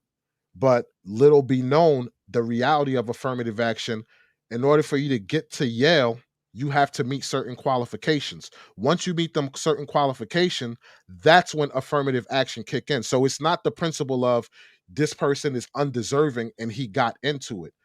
The crazy thing about it is that it was painted or framed in the sense of it's Black people who are undeserving getting into college, but the person that it affected the most was white women. So you put the guys to that it's Blacks that are getting under, but it's really affecting white women as a majority. So what does that tell me? That tell me that you want control and you don't care what the race is. So the powers to be, as they call them, don't give a damn about race. As long as they keep that power structure and keep us divided, divide and conquer, baby. That's what it's about. Well, and that's what I was going to say, just to piggyback off of what you were saying. Strategic, I don't think it's just the minority Black areas. I think it's anybody that's underpowered, because I'm also starting to notice in some of the rural areas, they're doing the same thing. So the same thing that they're doing in the inner cities, they're letting them loot their stores until they go out of business. Because once you're in the rural area and them stores go out, they're making you drive further away to go do your stuff too. You're talking the stores are going, you're talking some of those hospitals are going, so I do feel like it's that median income that's falling right at poverty line or right underneath that, those communities are the ones being affected. Somebody said a message to me in the chat. You There guys you just put it, so strategic, where do I fit in then? I'm too white to be Black and I'm too Black to be white. So where do folks like me fit in? This is a small conversation we're having. Some of you have never watched my show. I'm not some pro-Black, what do they call these guys, like Hotep people? That's not me. We're just having a conversation. So I don't want anybody in the chat to think that I'm the barometer of what is Black. Okay. On my show, my message is we need to stop race baiting, we need to stop race hustling, we need to stop putting white people down and because their great grandfather owned a slave, and start loving each other for who we are now and move forward as a stronger America. But we're having a deep conversation, so we're trying to flesh things out. So the only answer I could give you is that you're an American, and I would treat you as such.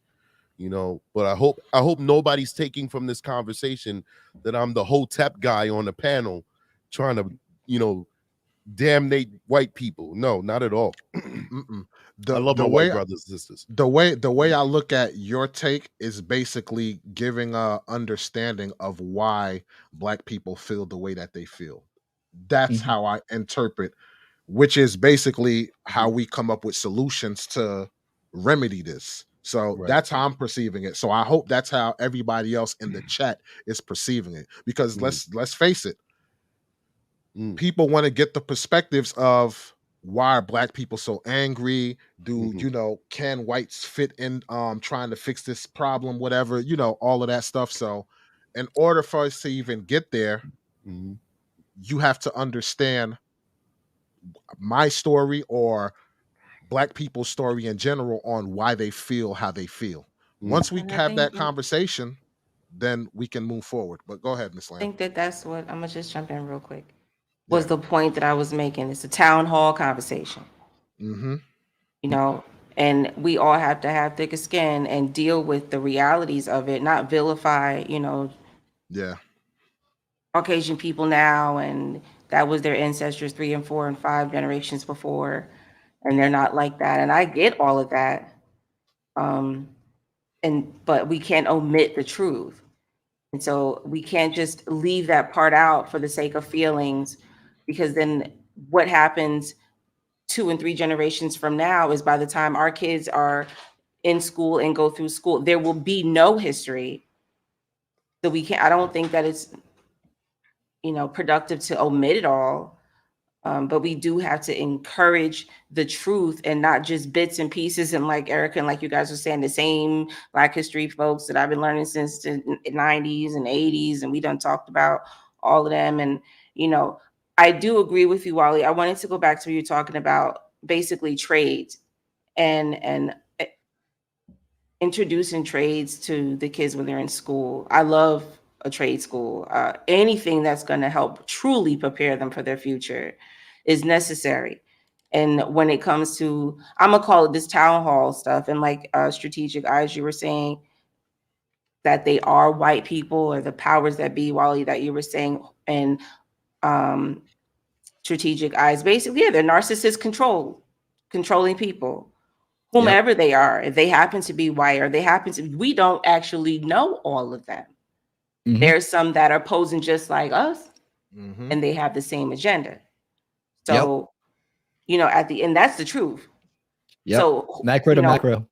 Yes, because the whole overall, it's an agenda. You know, so it's just while we're having these conversations, you know, it's just putting it all on the table. And then if I invite you to my house, we gonna have the real. You know what I mean? Like we have to have the conversation. Absolutely. Now, Thomas makes a good point here too. Thomas Anderson makes a great point. He says, and the race of the establishment people changes based on what portion of the earth you're at. Yeah. So, you know, the establishment, China. Yeah. That is so true. And I was thinking about that because I'm like, yes, we're talking US based because that's where we're at. But think about it. If you were in Africa, that makeup going to be different. If you were in Korea, that makeup's going to be different. So yes, it's always the same. That's why I said, for me, I call them either the 5%ers or the 10%ers, because depending on where you are, you're right. They wholeheartedly change. This is my board here. We use this for Unveiling Reality with the show I do on Wednesdays, where we talk about how the mind works and how mind control works, and these veils of perception that we all live into. Like we're all born in this first veil, right? And then you either become fully committed to this veil as reality, or you reject it because you see the lies, you see the manipulation, you start moving forward, right? And you get into this other conspiracy kind of realm right over here. And people usually dead end about right here, but we're in this place right here. We're divided. There's manufactured division. There's demoralization going on here, right? There's a stabilization going on here, fear, subverting the kids, changing the culture, right? Behind all of that is this cycle of abuse that's been going on. And this hits the topic that Miss Lamb was just talking about. And it's right on target with where we're at right here in the conversation, right? You can see the prison industrial complex down here, right? You can see the troubled teen industry. Well, if you guys don't know about the troubled teen industry, I've been working with these people too, and finding out that these teens are being basically sent away to these schools as a last chance, and they're being abused worse than they were in the other places. So they come out there even more broken, right? And this corruption that goes on from a very young age sets in motion this cycle of abuse, which gives these people we're talking about right here, this global ownership class, this cycle of control. Because they've been abusing us for so long, and they set all the players out, right? You got the criminals that come out of this because they've been broken and they don't feel that they got a place. You got the go-alongs that come out of this because they just want to get by and survive, and they're in the middle of the herd. They're trying not to get noticed, right? And then you got the people that are very, very malicious and want to rise to power and crush the people beneath them, right? And it comes out looking like this, in my opinion. It comes out, you got the ownership class, the infrastructure class, which is all of us, right? And the despotism class, which is the people that are struggling at the bottom. Right now, people may call that different things, but for me, what I call it is, right here in front of us, because it breaks it down into a very simple thing that when you put these two classes together, this class ain't got nothing going on. Right? When we heal division and we can bring people up, they got nothing going on. They got no reason to be there. They got no reason to be there, and that's what they don't want. That's why they divide us. That's why they go through all this trouble to break us from the young age and all the way through into our adult years, and make us live in this fear and this numbing out, checking out. Some people get into cults, some people get into drugs, some people just get off the grid, get off of it and go into this new agey thing. That some people waiting for UFOs, some people lose their identity, some people get into this feminism thing, some people get into this racism thing. Some people become social justice warriors. They're all falling into this stuff right here. Right. And they're just perpetuating it by enabling it. And the whole trick with narcissists and everybody else is they cannot abuse you if they do not have the enablement. And that goes for these guys right over here too. Right. If they don't have the enablement, they cannot enslave us. They cannot keep us divided. Right. But we enabled them by not seeing the real system that's going on beneath all of it. Right. The cycle of abuse, the drug trafficking. Right. All this institutional psychology, the social engineering, telling us that one group's bad and the other group's good, or the other groups are victims, right? And then these are the people, go get these people, right? But they don't see that the government's in the middle of all of us, all the way through. And at the very bad end of it, the very other end of it, you have these narcissistic personality disorders that is an epidemic on display right now. We see it everywhere. We see it in relationships. We see it in politics. We see it everywhere around us, these narcissists that prey and troll on people. They just can't leave everybody else alone, right? And then they get into the really sick ones, the pedo rings, right? The people that are like doing the really bad stuff, the human sex trafficking, all this stuff that's going on, right? And then we go into that, we figure out that they've been doing this for a long time. They've been experimenting on us, right? They've been experimenting on all of us, different ways. That they have these intelligence agencies that really run the control system and funnel the money and launder the money into these systems that break societies. Like, you guys probably are familiar with the fact that the Marxists tried to infiltrate the Black community early on, right? And they tried to go in through the churches, right? You guys know that history. So that's again another form of abuse that's going on. Everything is about abusing the young to break the future. Right. And when you have generational corruption, you control reality. And that's what we're talking about right here, is about unrigging the game by calling it out so that we can be winning reality together. That's what we're doing right here. So I just wanted to show you guys this thought process we do on my channel. Yeah, that was excellent. That was excellent. Yo, I just want to say, Strategic, man, I give you credit for being on the platform and everything, because I know your situation. That's why I see yourself fanning yourself, yo. Thanks for toughing it out, brother. Yeah, my AC broke down on the first floor. I tried to fix it. But they appreciate that. See, I know Strategic Guys through V Radio, and V Radio is a friend of mine, and he's the one who introduced me to Strategic Guys a while back, and we did a benefit for him to help raise money for a ramp to go into his house because he's having some health issues. And Strategic Guys was great to come on and be part of that. So it's great seeing you again, man. I'm happy you're here. I'm sorry about your AC. It's all good. It's all good. V Radio, man. V Radio definitely got some great content too, man. So let me ask you guys a question real quick. Yeah. Where does and it's very sensitive to say this. I actually saw it on your chart. I'm actually afraid to say it, but where does the L, et cetera, et cetera, et cetera, it's on the other side of the chart. Yeah. Oh, yeah. Like, I was going to say that we were about a solution culture here, so that's the way we are. And you see how you guys are right there. You're part of it. You're part of the solution culture. What does whatchamacallit call the Rainbow Mafia? Yeah, yeah. Yeah, that's I didn't part of say that it. control language area. Yeah, Mhm. it did not. I did not say those words. No, I know. That's what You're all that's good. what whatchamacallit say. Mhm. Maladjusted say. That's what Mhm. maladjusted say. So, Mhm. like, we see this. This is a big part of the Black community right now, whether people want to talk about it or not. When you look at, some of the biggest proponents, the people, the loudest voices, the more famous activists, the people who make the most noise, the majority of them are African American, especially from the T community. Mhm. Mm. Like how it, because it seems like out of nowhere, like before Right? Mhm. COVID, it was a gradual thing that I think everybody respected. Like, hey, why aren't we allowing people to get married? That's crazy. Like, if you love somebody and you don't mind getting dicked over, like heterosexual couples losing half of your property, hey, come join the party, and we fixed that. And now, like it came to a point where gradually, organically, the right thing was being done by that community. And then COVID came and everything just started getting crazy. Oh yeah. Where we're defying science, we're being asked to just change society and culture counter to what most people would assume is common sense. And we see that the Black community seems to be the center of it, really, in my eyes. Well, I'll tell you, man, I'm in Atlanta. So Yeah, yeah. and I could be biased Erica because I knows. watch a lot of like Atlanta. Black tea, a Yeah. lot of like gossip channels, so I could be biased, but it seems like we're the center of it. Like how do you guys feel that play into this amazing flow chart that When in Reality put up here? Like, how is that affecting, how is the system using this to somehow control us or augment our reality or the way that we think or perceive ourselves in this society? Right there. So Right there, because it's in our schools now. I was Go about to ahead. Go say ahead, you Erica. have to control the young. The problem is that's how Yep. they get them, because if you get them while they're young, they don't know anything different. Mhm. It's not Yeah. that you're trying to fight any other ideology right then and there.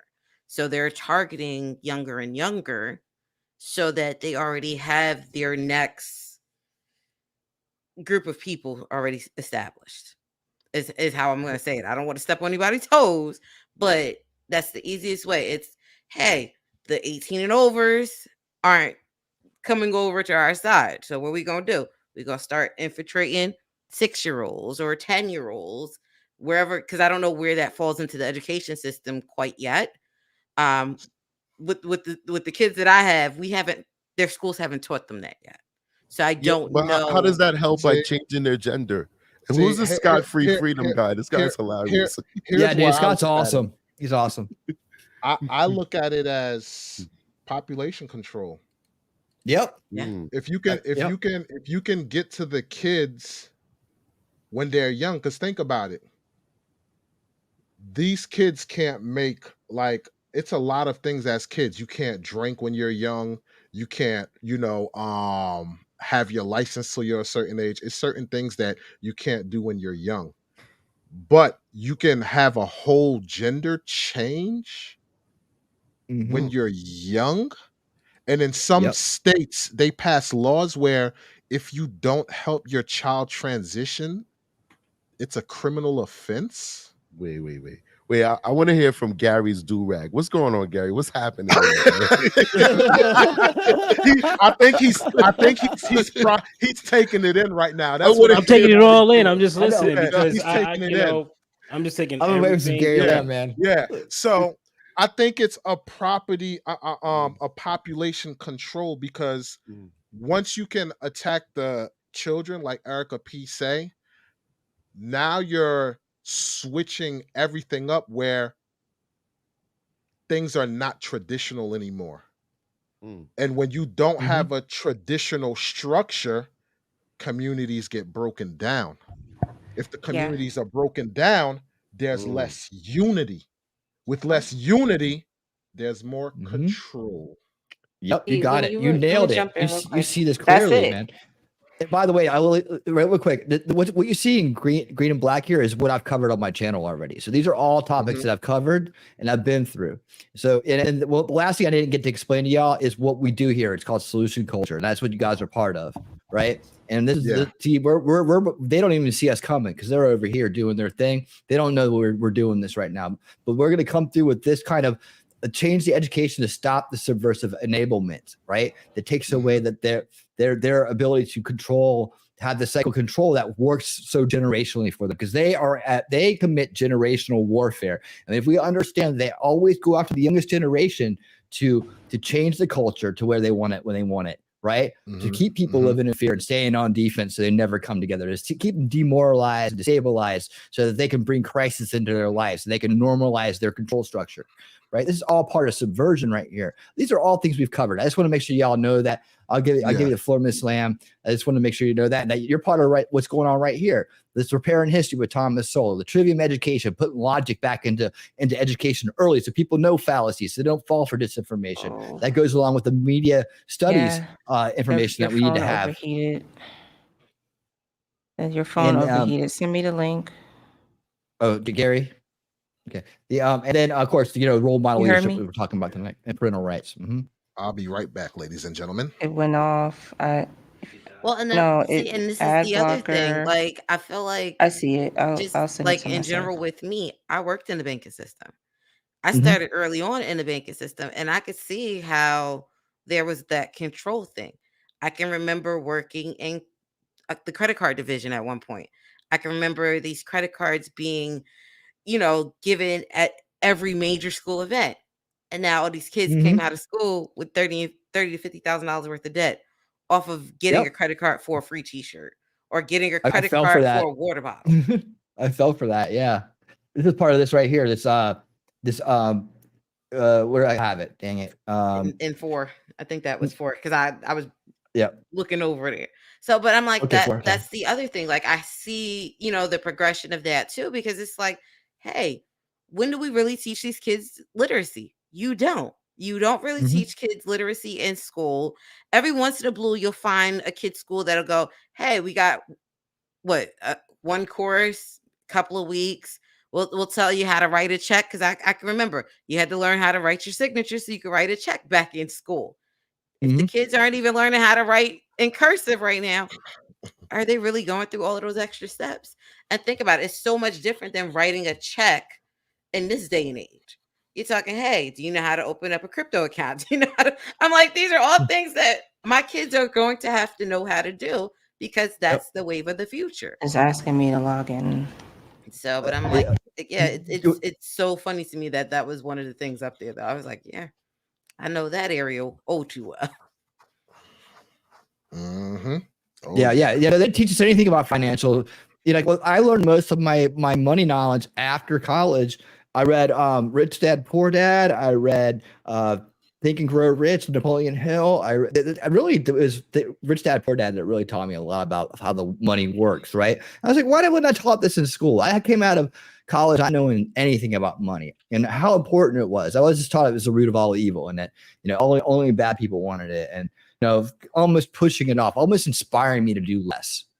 And that shouldn't be the way people look at it. That's not the way I'm teaching my son. That's why I think financial literacy is imperative to teach in these schools. I really think, because that's something that you're going to need, like, as far as to pursue further avenues of success in this game that we call life. Because I could remember me as a kid when I, 17, 18, whatever, I had no idea about financial literacy. I'll get a credit card, man, max it up, and I'm like, all right, well, no more money on it. It is what it is. So I went through like jacking up my credit and had no knowledge of what the heck I'm doing, so to speak. Like, and these are things that will help a lot of people because, like I said, one of the main things that trouble people in society is money. Money is a big root when it comes to society, as far as like a lot of the turmoil and stuff that's going on. But think about it, it's not even just the money though. It's the establishment of credit as well. Because that's the other thing. A lot of times people are using other people's money to make their own money. And people don't always teach them that. So it's like, oh, you want to go into this kind of business? How many times are they opening up a business? How many times are they legitly putting the paperwork in correctly for them to be able to do that? And I think that's, a big thing for me because that was my area of expertise. I was in banking. I went to college, to not just to learn about business, but that was the stuff that interests me. I've always felt like those were things that I didn't always know. So But it was like, see, okay, let you me, you take you the time to go into that. you picked up them skills because you were in banking. But But I if also you but I also had parents that were into those fields of area too. there you go. See me, when it came to my parents, they came to America, all it was work, make money, pay bills, and that's that. There was no guidance on certain things. And I think there's a lot of people who they don't have that guidance from generation to generation to generation because they never had that financial literacy, so to speak. So if you don't know what you're looking for, it's kind of hard to look for that thing. Correct. But once you kind of know what you're looking for, or you had somebody break this down to you, now you know what you're looking for, and now you know what direction to go to look for XYZ. Just think about this YouTube thing. Getting on YouTube, I didn't know about cameras and 720p and microphones. This does And this. trolls. Yeah, I didn't know nothing about this.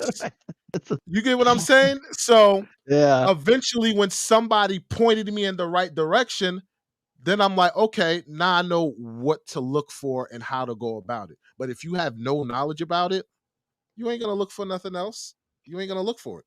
And you're right. And Mhm. I think that's the other thing. People aren't they're not giving the knowledge away as freely as they should. If you're trying to teach my kids everything else, you could have introduced that earlier on. I didn't have to wait to get out of college because think about it. You got more and more people who don't go that way.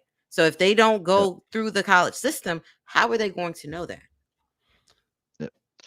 Now, All right, now, here- Gary, now, hey, what's up, man? Oh, wait, I've been waiting for you. I keep feeling like it's about to happen. It's about to happen. No. Listen, when I'm ready to hit, I'm a hit. I'm just taking in and listening because y'all are making some very, very powerful points. And I'm formulating a solution because everybody's saying what they, the parts that they have their concerns, right? And I agree with all the concerns, right? I agree with the whole idea of, taking out the stigma behind it. But just that, right? We got to talk about it because this is something that can happen. They'll pick the color blue to make the color blue wrong. And anybody walking around with color blue eyes, they can be considered, blue eye white. That that's what they call. That's what the the Islam people call them. Blue eyed white devils. So you have people saying that now that stigma's out there. So what are you going to do? You going to say that person is not experiencing racism because they're white? How can you possibly say that? And you're picking something that they had no control over it, and you're hating on that person because of it. So yeah, we're going to have to find a way to make it work where we understand. Like, I can be racist against you because blonde hair. I could be racist against you because you're big boned. I could be racist against you for whatever reason. I could be racist against you because you look better than me. It doesn't really matter. Hatred is hatred. So yeah, we need to really work that up. But winning, you smacked me in my face with that chart, man. I was like, you blew me away with that. And whatever I had to say, I was like, dang, that was the way you detailed that and you broke that down was amazing. I want a copy of that if that's possible. Oh yeah, man, you got it. It's a living document, so we're always adding to it, and the idea there is to break those veils down and break those systems down, so we just have reality. We just have the real deal going on. where we don't have all this mess playing with people's heads all the time and trying to hurt children from the day they get out, you know. It's just it's no way for humanity to be, and that's because we've let the bad guys be in control for way too long. Let me ask you guys this, guys and gals, this on the panel. Do you think trust is one of the biggest things that's impeding us as far as Yes, in our yes, yes, community? yeah. And we can stop you right Yes. there. Yes. Because we don't trust each 100%, other yes. at all. How in the world can we trust each other? Every time we see each other, something goes wrong. It's like so hard to trust one another. Like, can I pull up this video? We played it on yesterday's live. It's a 2-part video. And what I was saying was what this gentleman did, we need more of this. But the problem is, where's the trust? What's up, bro? Oh. Chill, man. You alright? Alright. It ain't gotta be like this, man. Don't gotta be like this. We can talk. I just wanna go on by my way. Hey, just chill for a minute. Just let me talk to you, alright? I'm gonna put mine down, you put yours down. Let's talk. I just wanna go on by my way, though. Hey, everything gonna be alright, bro. All we gotta do is talk, alright? Hey, I done been there, dog. I done been on that side. All you gotta do is talk to me, dog. What's wrong, man? What's wrong? A lot of things going on. All right, you got to put that down, though, so we can talk. And let's talk about what you got going on. I promise you. Bro, I ain't going to call the police or nothing. But you got to talk to me, all right? You can't do it like this. Let's just talk, bro. You want to make some money? Let's talk about making some money. All right? All right? Now play the second one. Boom. Yeah, they dropped the gun right there because you know that's what is on his mind. That's like that dude's awesome right there, man. That dude's awesome. This ain't the life you want to live, bro. Come talk to me. I'm putting mine down now. Come on in. Come talk to me, man. This is my brother, man. All right, my little brother. Let's talk about your little brother in the house, dog. Let's get from out here. All right. Bro, he talked him his keep the gun, back too. on him.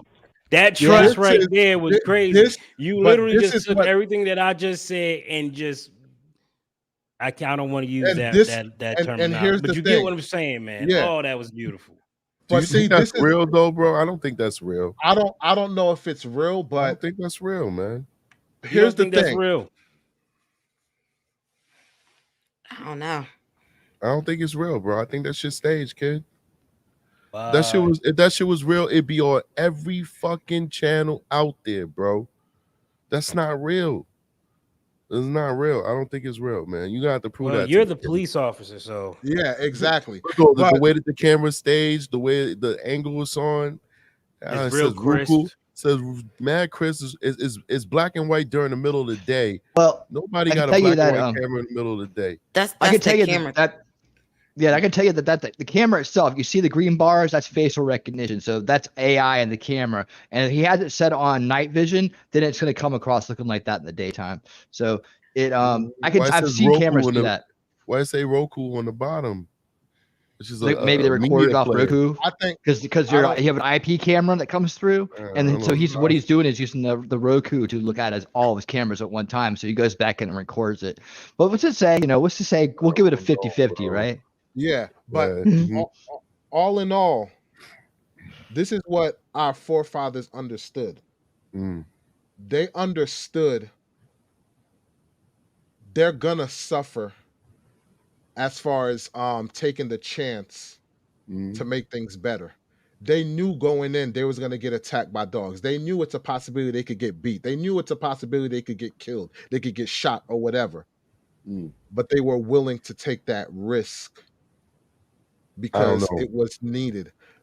I That's get a risk where too you're. far, Wally. I understand. It's a I risk. think understand. we got to start earlier than that. We have to shoot to try and get before that kid gets to that point. You know what I'm saying? Yeah. Because No, that yeah, might yeah. put too much on the line for that guy. Oh, I get Mhm. that. I get that 100%. Like I wouldn't have turned my back or anything like that. Yeah. But The dude was just walking. This was staged, man. Look how the dude was walking with the gun Let's in watch his it again. hand, and he watch it turned his again. back. Say again. Let's watch it again. Let's watch it one more time. Okay. Oh, you want me to play it back up? Yeah, let's roll through it. Now, hey, first of all, hey, Gary, somebody in your backyard doing that, right? How do you come out there? How you come out there? You got this nice shiny How shotgun. do I come out there? Yeah, how you gonna be? Wait. Let me ask this question. All right. Do I live in New Jersey or do I live in Oklahoma? Let's just call it Jersey. I live in Jersey. Yeah. You gonna be coming to jail? I live in New Jersey. They're gonna be coming to go get them. They're like, look, you in Jersey, they're gonna go get you. I feared for my life. He came in my backyard. I didn't know what to do. You're gonna go to jail. I have no other choice but to go to jail. You gotta wait. I'm not you gotta calling wait for him to. You gotta wait till There's a Jersey calling girl you right first. there. There's a Jersey girl. So you ain't asking no questions. Excuse me, no, be kind to Jersey. I'm about to say, I'm a Jersey girl. Born and raised in Jersey. Very much so say anything we want to say about Jersey. I know I will. She's from Jersey. Says that's a joke. So that's Jersey back at you right there. She grew up in Jersey. She's Italian, so she knows. I'm about to say I'm not gonna be so nice. I'm not even gonna tell you. I'm not gonna be that nice. I don't even think I would have walked that far into the backyard. I done saw you come up.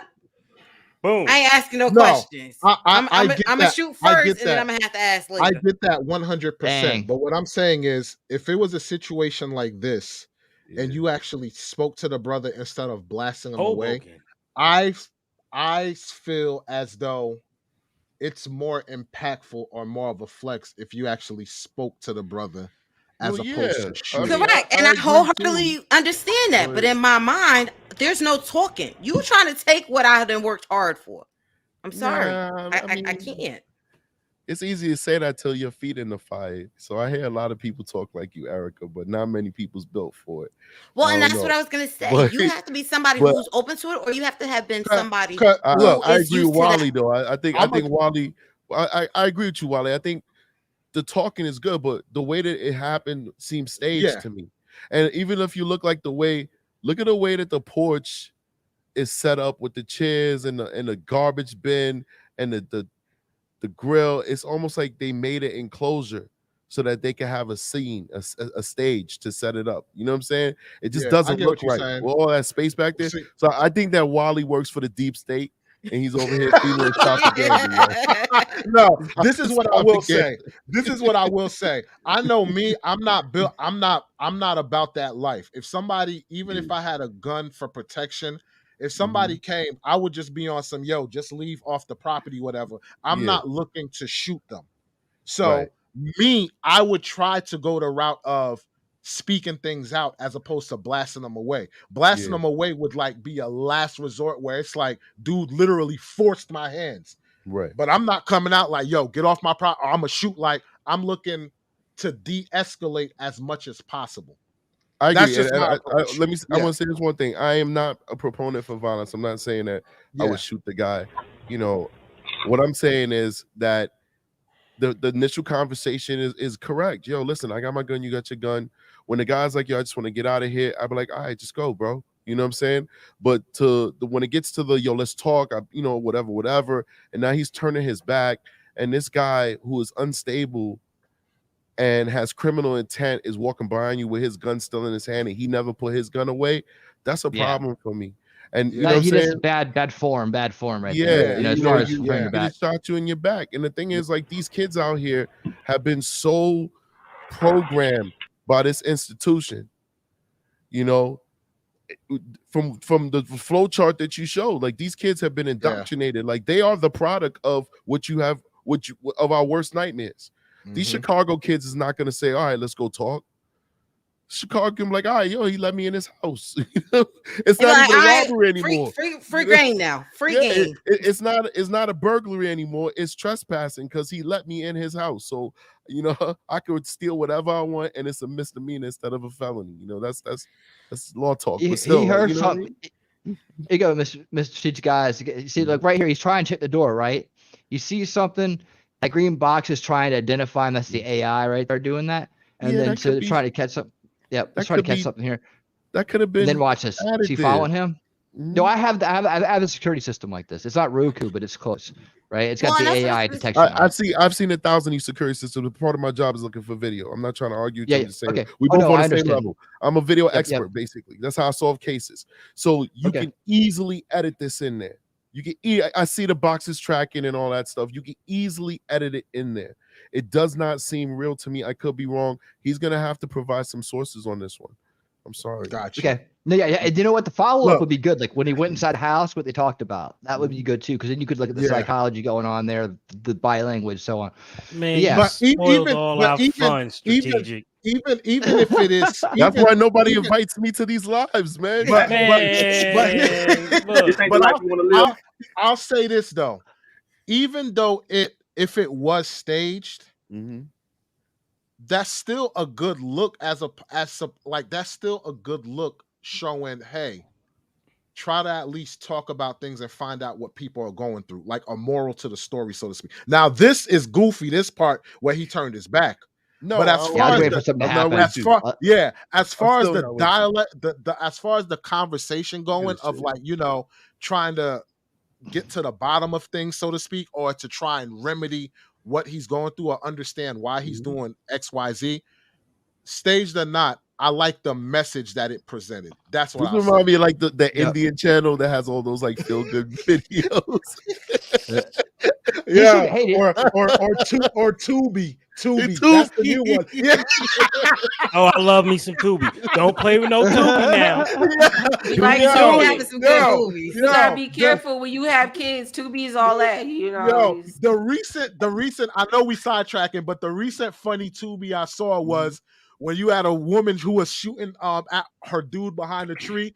So you see the guy behind the tree close his eyes, and he's like, then he like throws the bullet, like he like aims his gun like he's throwing the bullet, and then do some Matrix and warp around and hit her, and she like falls.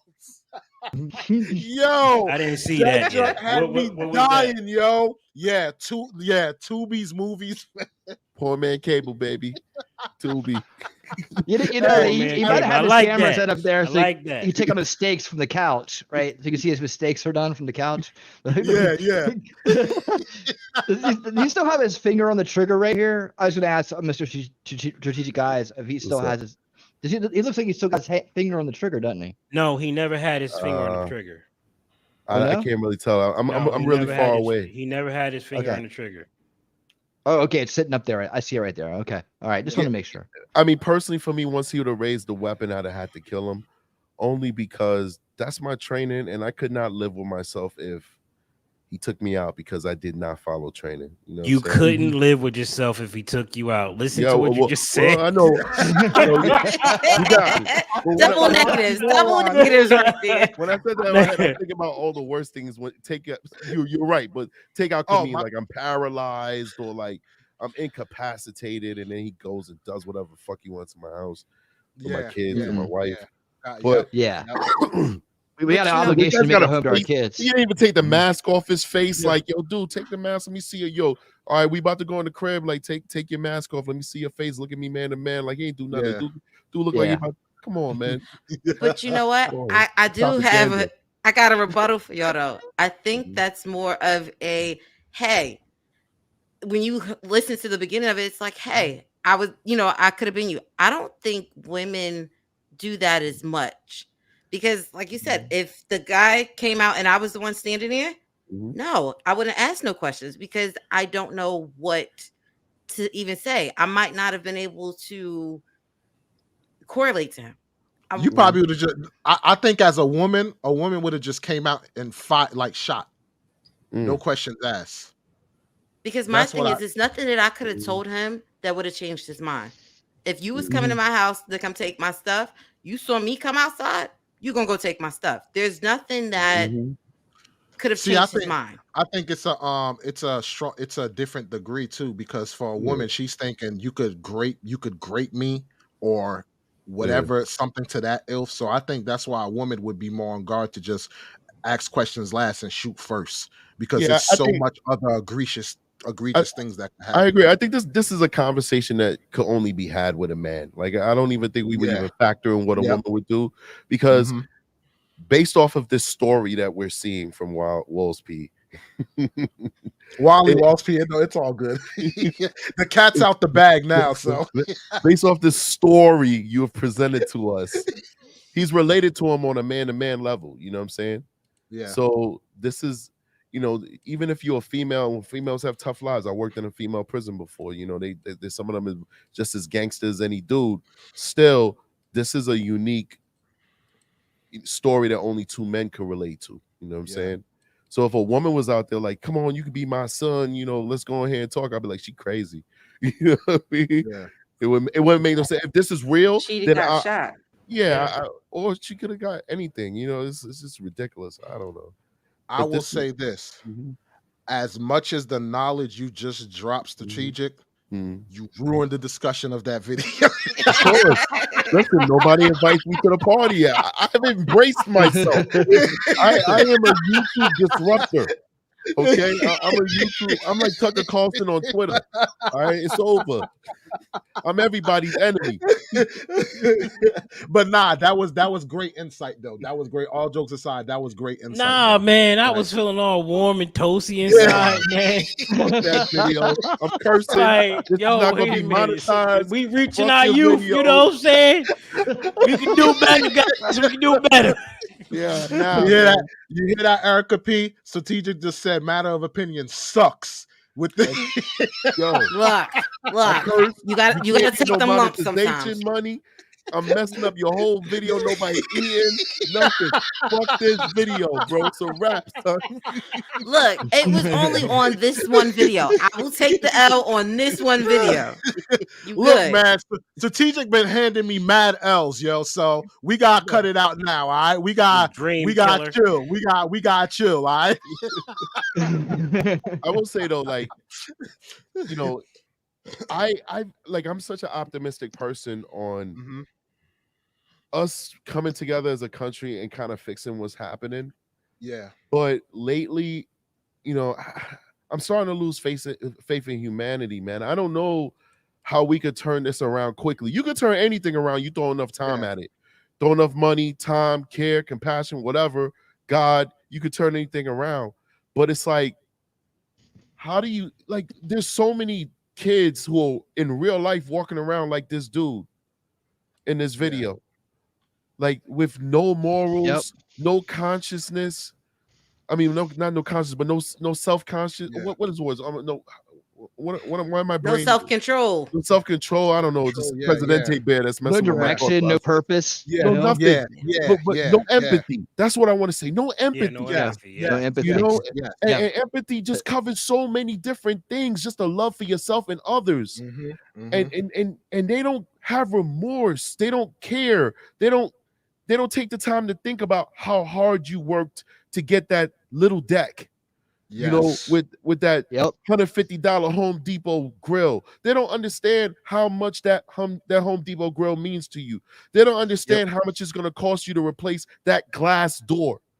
That those glass doors cost $2,000-$3,000 to fix. Oh yeah. You know what I'm saying? And if you're not paying with the right insurance company, they might hit you with the clause of the third line of the fourth line that it's not covered because you didn't have a fence. And that's why the perp was able to come in and break your glass. Even though if you had a fence, they could have hopped over the fence. Doesn't matter. They don't care. Right. So it's like, how do we fix this in the short term? Don't tell me 50, 100 years, because then that's a given. We can fix anything in 50 to 100 years. But how do we fix this in the next 2 election cycles where we don't have all these zombies walking around looking for brains? Well, that's part of it. Well, that's part of the next part of the solution. That is that, one, the role model leadership, and two, creating new culture, like what Tim Pool's talking about, and creating new culture, right? They need to have somewhere else to go to admire the people besides the stuff that's going to drag them down. You know, the activism and the gangster lifestyle and the indulgent celebrity lifestyle, throwing money around like it ain't nothing, driving around in cars just to show off when you ain't got your shit straight. You know, things like that. That's the stuff that people need to be like, that's not cool. That's not attractive. What's attractive is a hardworking individual that's going to take care of my family. What's attractive is a solid woman that's going to take care of my family. You know, it's going to be there for me when I'm sick. It's going to be there for, going to grow with me. good. What is It sounds attractive good. is them cheeks. Hold on, But let's keep it a buck. Yeah. What's attractive is them cheeks, and them cheeks like fast cars. All right, let's keep it 100. We're talking about young men with no guidance. Right. I could think They don't give a rip because they were raised to not give a rip. Right. So let me ask you this then. In a sense like that, do you think women can have a profound effect where they start saying, you know what? I see your face. Hear me out. If women have a profound effect of saying, yo, this bad boy mentality, we're not accepting this no more. We're looking for Good the luck. hardworking Yes, man. but Now, you know what, good before the luck. women chime in on this one, I want to say something. I used to say that same thing. I used to blame women and say, oh, they're the gatekeepers. These women don't have daddies teaching them to respect themselves and what to look for in a Boom. man. So it's our fault because we're not raising these daughters. That's what I was the dude saying, oh, it's women's fault. You picked the bad baby daddy and all that stuff. And then I started talking about domestic violence on my channel, started having these women call in and speak to them. And then I became a police officer and I'm talking to them in the field.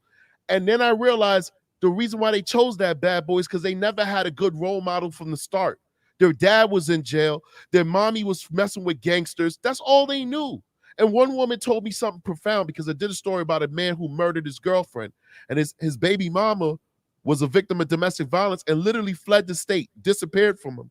It came out the woodwork. Remember that I one? remember Right? that. We was on that Remember that show. one, right? We did a collaboration. Yep. Yeah, there we go. You guys were on that. You supported me, and I appreciate you for that.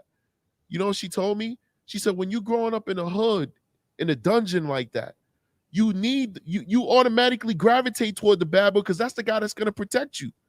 Because when you walking home from your $6.50 an hour job at 2 a.m. from 7-Eleven, the rapist and the murder, they're gonna say, don't touch her because her man is a badass and he'll kill you if you rape her or you harass her or you sexually harass. So you get that protection from being with the baddest guy on the block. We don't have and she didn't have a father to teach her, you know what I'm saying? And these were beautiful women. The woman he killed was gorgeous, and the woman who was on my show was gorgeous as well. They could have, is nothing to stop those ladies from going to Columbia University in New York, NYU, with a nice tight dress on and grab them an engineer, but they didn't know any better. So I think that in the end, it falls on us men that we have left the home and we are not being role models for our children. Because at the end of the day, women are looking to be led. Like, why do you think nowadays you see women trying to be like a man? Like everything that a man do, they try and reciprocate them things.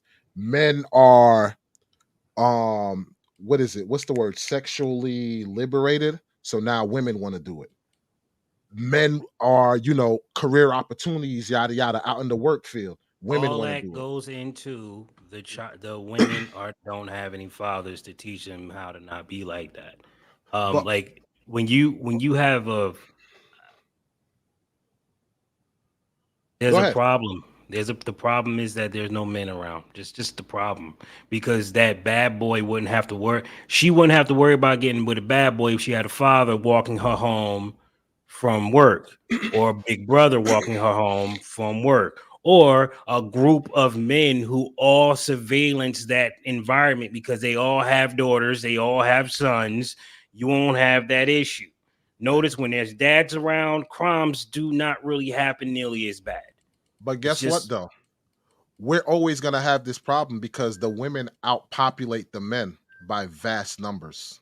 Okay, well, that's another conversation to have. Yeah. That's more deep. But yeah, it is going right now. But it is. But yeah, man. Again, it all comes down to our communities. That's what it comes down to. The communities. And I'm like Strategic said, I'm in the mindset of thinking at times there is no help, but I honestly think there is no help comes into the hoods or the trailer park, stuff like that. Because the only way you can elevate yourself from the hood is to move out. People don't try and fix the hood. If they want out of the hood, they move out. You don't go to the hood and be like, yo, man, you can't hustle in here anymore, whatever, yada, yada. That's their territory. They're going to run you out, kill you, whatever the case may be. So most cats, if they want to get out of that environment, they leave. The hood, I believe, is going to be what it is. And I personally think there's no saving the hood. I think that's just what it is. But the hood there's no seems saving to the trailer be, parks either. There's no saving the trailer parks Well, either. and that's what he was as saying. sad as it, let me just he say would- he this. would Let me compare just say them this to last each part. other. Yep. The problem is the hoods and the trailer parks seem to be the loudest voices to depict certain groups. And I think that's where the dilemma comes in, and it builds that I can't trust people anymore because of that environment. Because if you grew up in the suburbs or upper class, people don't have that mentality of I can't trust you. You go in upper class, people leave their doors open, garage doors open, the whole nine. The whole community trusts everybody. But even when you move out of the hood and move to those areas, you like, whoa, why are these people leaving their stuff open? Like this is insanity. You don't even want to communicate or give too much information because you feel they're in your business. And that's where the issue is. The trust from people that were living in hoods, moving out, whatever, you still have that distrust. So if we can't trust each other, how are we going to build these communities? And I think that's where we need to start, finding how to trust one another so that we can actually start this process of building these communities and not be controlled by the 5%, as I'll call them. Well, two things. Two things on that. I'm putting this board up real quick again. Two things on that is this. One, we need to tackle this narcissism epidemic that's going on by putting countermeasures in early, teaching kids about this toxic behavior early and how to reject it. Okay, and how to keep that out of their lives, how to walk away and ghost these people, so that they become social pariahs. Right now, people are lifting up and they're helping this toxicity grow. They're enabling this narcissism, even here on YouTube, and the micro, and then in the macro with these big, larger activist groups and going after kids and saying life doesn't matter and all these things that don't matter, right? They're putting these thoughts out there early. So this epidemic that's going on psychologically is part of that problem, So that's a big thing right there. Is getting it again. I'm sorry, it's a little generational, but we're dealing with generational warfare here. So yeah, we got to start with the kids. And we got to start whittling down this narcissism problem, because it really is a toxic film on everybody's skin walking around that we got to deal with all the time. And these are the people that create the non-trust in everybody else. There's good people and there's bad people. What's that? I'm trying to think of that thing Chris Rock was saying that was so funny, but I can't think of it right now. But he was talking about how there's just good people and there's bad people out there. It doesn't matter. Who they are and like what they look like, or either they got that mindset, that corrupted mindset from abuse. Again, back to the abuse thing, because narcissists are created out of abuse, right? So you're back into the cycle of abuse here, right? There they are, right there, sitting there ready, and this just happens over and over again throughout all these different institutions and ideas that go on. They're abusing us all the time. It takes a corrupted person and a narcissistic person to abuse an empathetic person, a person who's trying to help them, who cares about them, who understands how to feel, because they can't feel. And that's what the Talking Trash and Truth has a channel about. And we've talked a great deal about this one particular topic. And, it's all around us. We deal with it all the time, even here on YouTube. And it's a sad thing, but we have to address this because they are thriving right now. They are thriving and getting away with murder. And people are just enabling it. They're enabling the drama. They love the drama. They forgive the bad behavior. Shouldn't be forgiven. Should be a social pariah, right? So that starts with the kids, right? So we got to teach them early on not to accept this behavior and not bring it into their lives. then we start avoiding a lot of these other problems they fall into too. They don't turn into bad kids that are being driven by media and bad ideas. They don't turn into prisoners by committing crimes thinking that they are going to get away with it, like it's on TV and shit, right? They run into strategic guys. It's all over. Yeah. Is he in here? Okay, yeah, he's in here. Yeah. Yeah. He said he'll be right He back. said he'll be right Yeah, back. there's so much. There's so many volumes that you're talking about. Like we literally just had this experience not too long ago about this guy. You was on a live, right? Matters of Opinion. Well, I don't know if you was on a live, but you saw the video. Watched it. Yeah. So it's this guy calling himself Big Old Texan on freaking TikTok, and he's doing exactly this. You know what I'm saying? Yeah. I don't have any real information. I don't know if this is real or not. I don't know if there's no confirmation or anything. Allegedly, he's been scamming people. Allegedly, he scammed an organization, and they're fighting to get him off of social media because he's consistently scamming people, allegedly. And I'm like, all right, cool. I want to find a way to take this man down the proper way.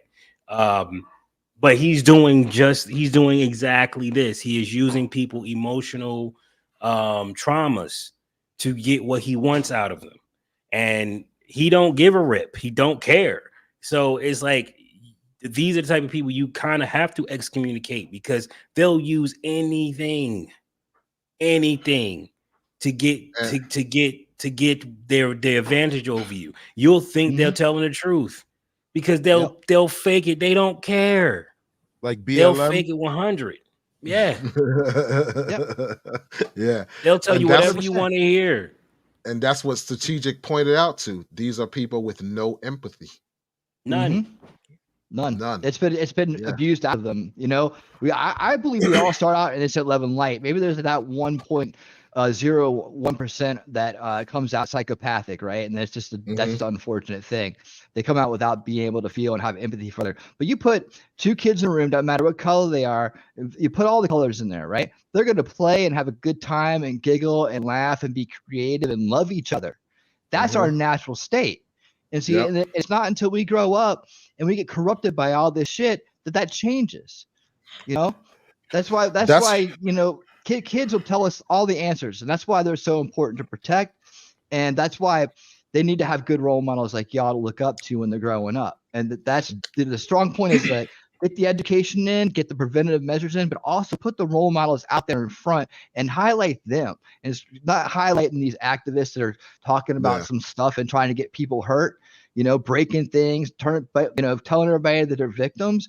Those people getting the loudest voices because they're being echoed through the establishment, through the system of abuse, right? Because it is abuse to treat people like that and to make them start believing that stuff at a young age. Kids, innocent kids, love and light, sitting there trying to just love the world. You've seen your children, the expressions on their face when they see something for the first time. That's the most priceless thing in the world. I mean, it's just amazing to see that joy of the world once again through their eyes. And it's like, man, that's what, as a father, empowers me, that's what makes me do this stuff right here. Because I see that in my son's eyes, and I don't, and the fact that I had to watch a bunch of people that don't give a shit about the world take that some of that light out of there with me having to be honest about the world to protect him. Dude, I don't have a hard time. I'm not gonna forgive that shit. I mean, I got to do something about it because I'm a man and I'm a father, and it's my duty to protect him and try to make a better world for him. And my last amount of my years, that's what I'm going to try to do. Make it better for my family generationally. My life's been lived. It's time for me to do what I know. I'll put this back, and I believe that's how you guys probably all feel too in some way, right? Yeah. And that's what role model leadership's about, man. It's about taking that and saying that this is what the purpose of our life is now, is to be good role models, to help people that need it, wherever we can fit, wherever our specialty is. You guys have your specialty and you're nailing it. And that's why I wanted to have you on, and I want to do more things with you, man. And I want people to know and see that this is what it's about right here. This is what it's about right here. And this is how it's got to get done. And it may take a long time, but we got to look at it generationally, man. I'm looking at it for my kid's sake and his kid's sake. Yes. Point, And just to answer Strategic Eyes question, in my opinion, the way it's going to get fixed is through the younger generation. As long as us as parents, we're teaching our kids to grow up and, not be racist. Don't teach these racist ideologies and stuff like that, and basically guide them to being contributors to society, and not see color, but people as individuals, as Americans, respect others. That's when I see that change will start to come into fruition. It got to start with the younger generation. That's Can I that's share what I something with you guys? Yeah. I want to share my screen if possible. It's my first time Yeah. doing it. But I read this on Instagram, which is, as you guys know, is geared towards young people. We only use it because we're promoting our channels, but this is like a young people's place or space. Let me see if you guys can see it. Winning Reality gotta play it, gotta put it. Yeah, here it comes. So you can see it. Okay. How are we supposed to get to where we need to go when we have rhetoric like this? Like, this guy is basically saying that he's not taking this African-American male. I think his name is Dwight Watkins. And he's not taking his daughter to see Barbie because too much whiteness. Mind you, anybody who saw the Barbie movie knows it's a very diverse movie that kind of, talks about this stuff, you know what I'm saying, and glorifies cultural diversity, the whole nine. But he hasn't even seen the movie, but just because the two leads are white people, and mind you, Barbie's a white product.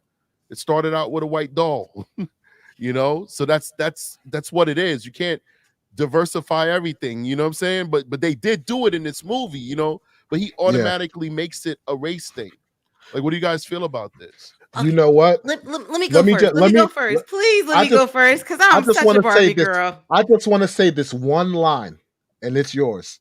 Strategic, I guarantee you, this is the same individual that wanted all white people to go see Black Panther or an all-black movie.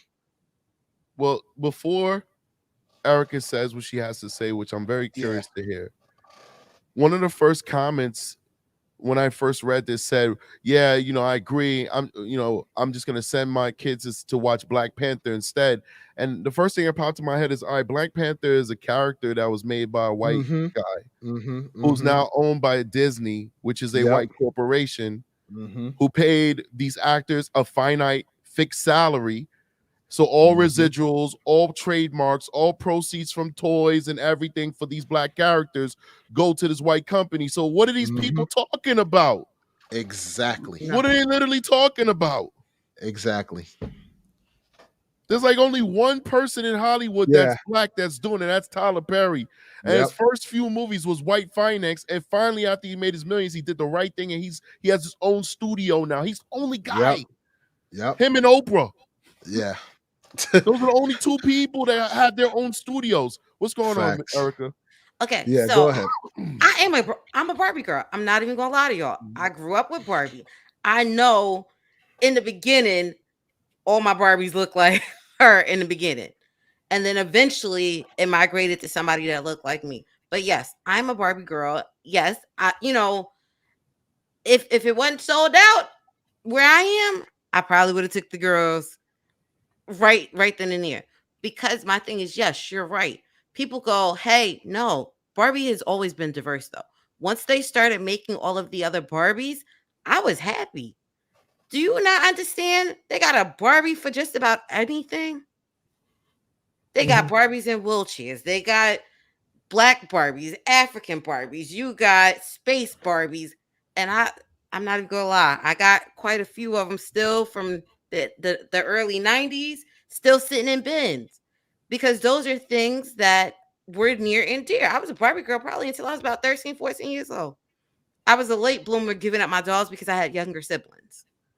But I also made my girls Barbie girls. Do they have some of the other toys too?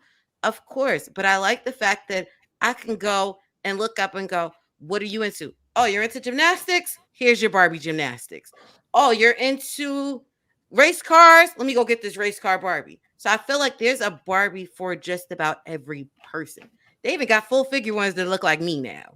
So no, I feel like Barbie is always, they've tried to mask that market to be as diverse as possible. It took them some years to get there, but they got there.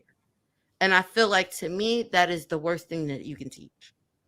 Because think about the doll companies that's out. There's not really that many doll companies that are out creating dolls for people. So yes, when you start going, I'm just not going to go see this, but you're going to support other things, then what are you teaching your kids?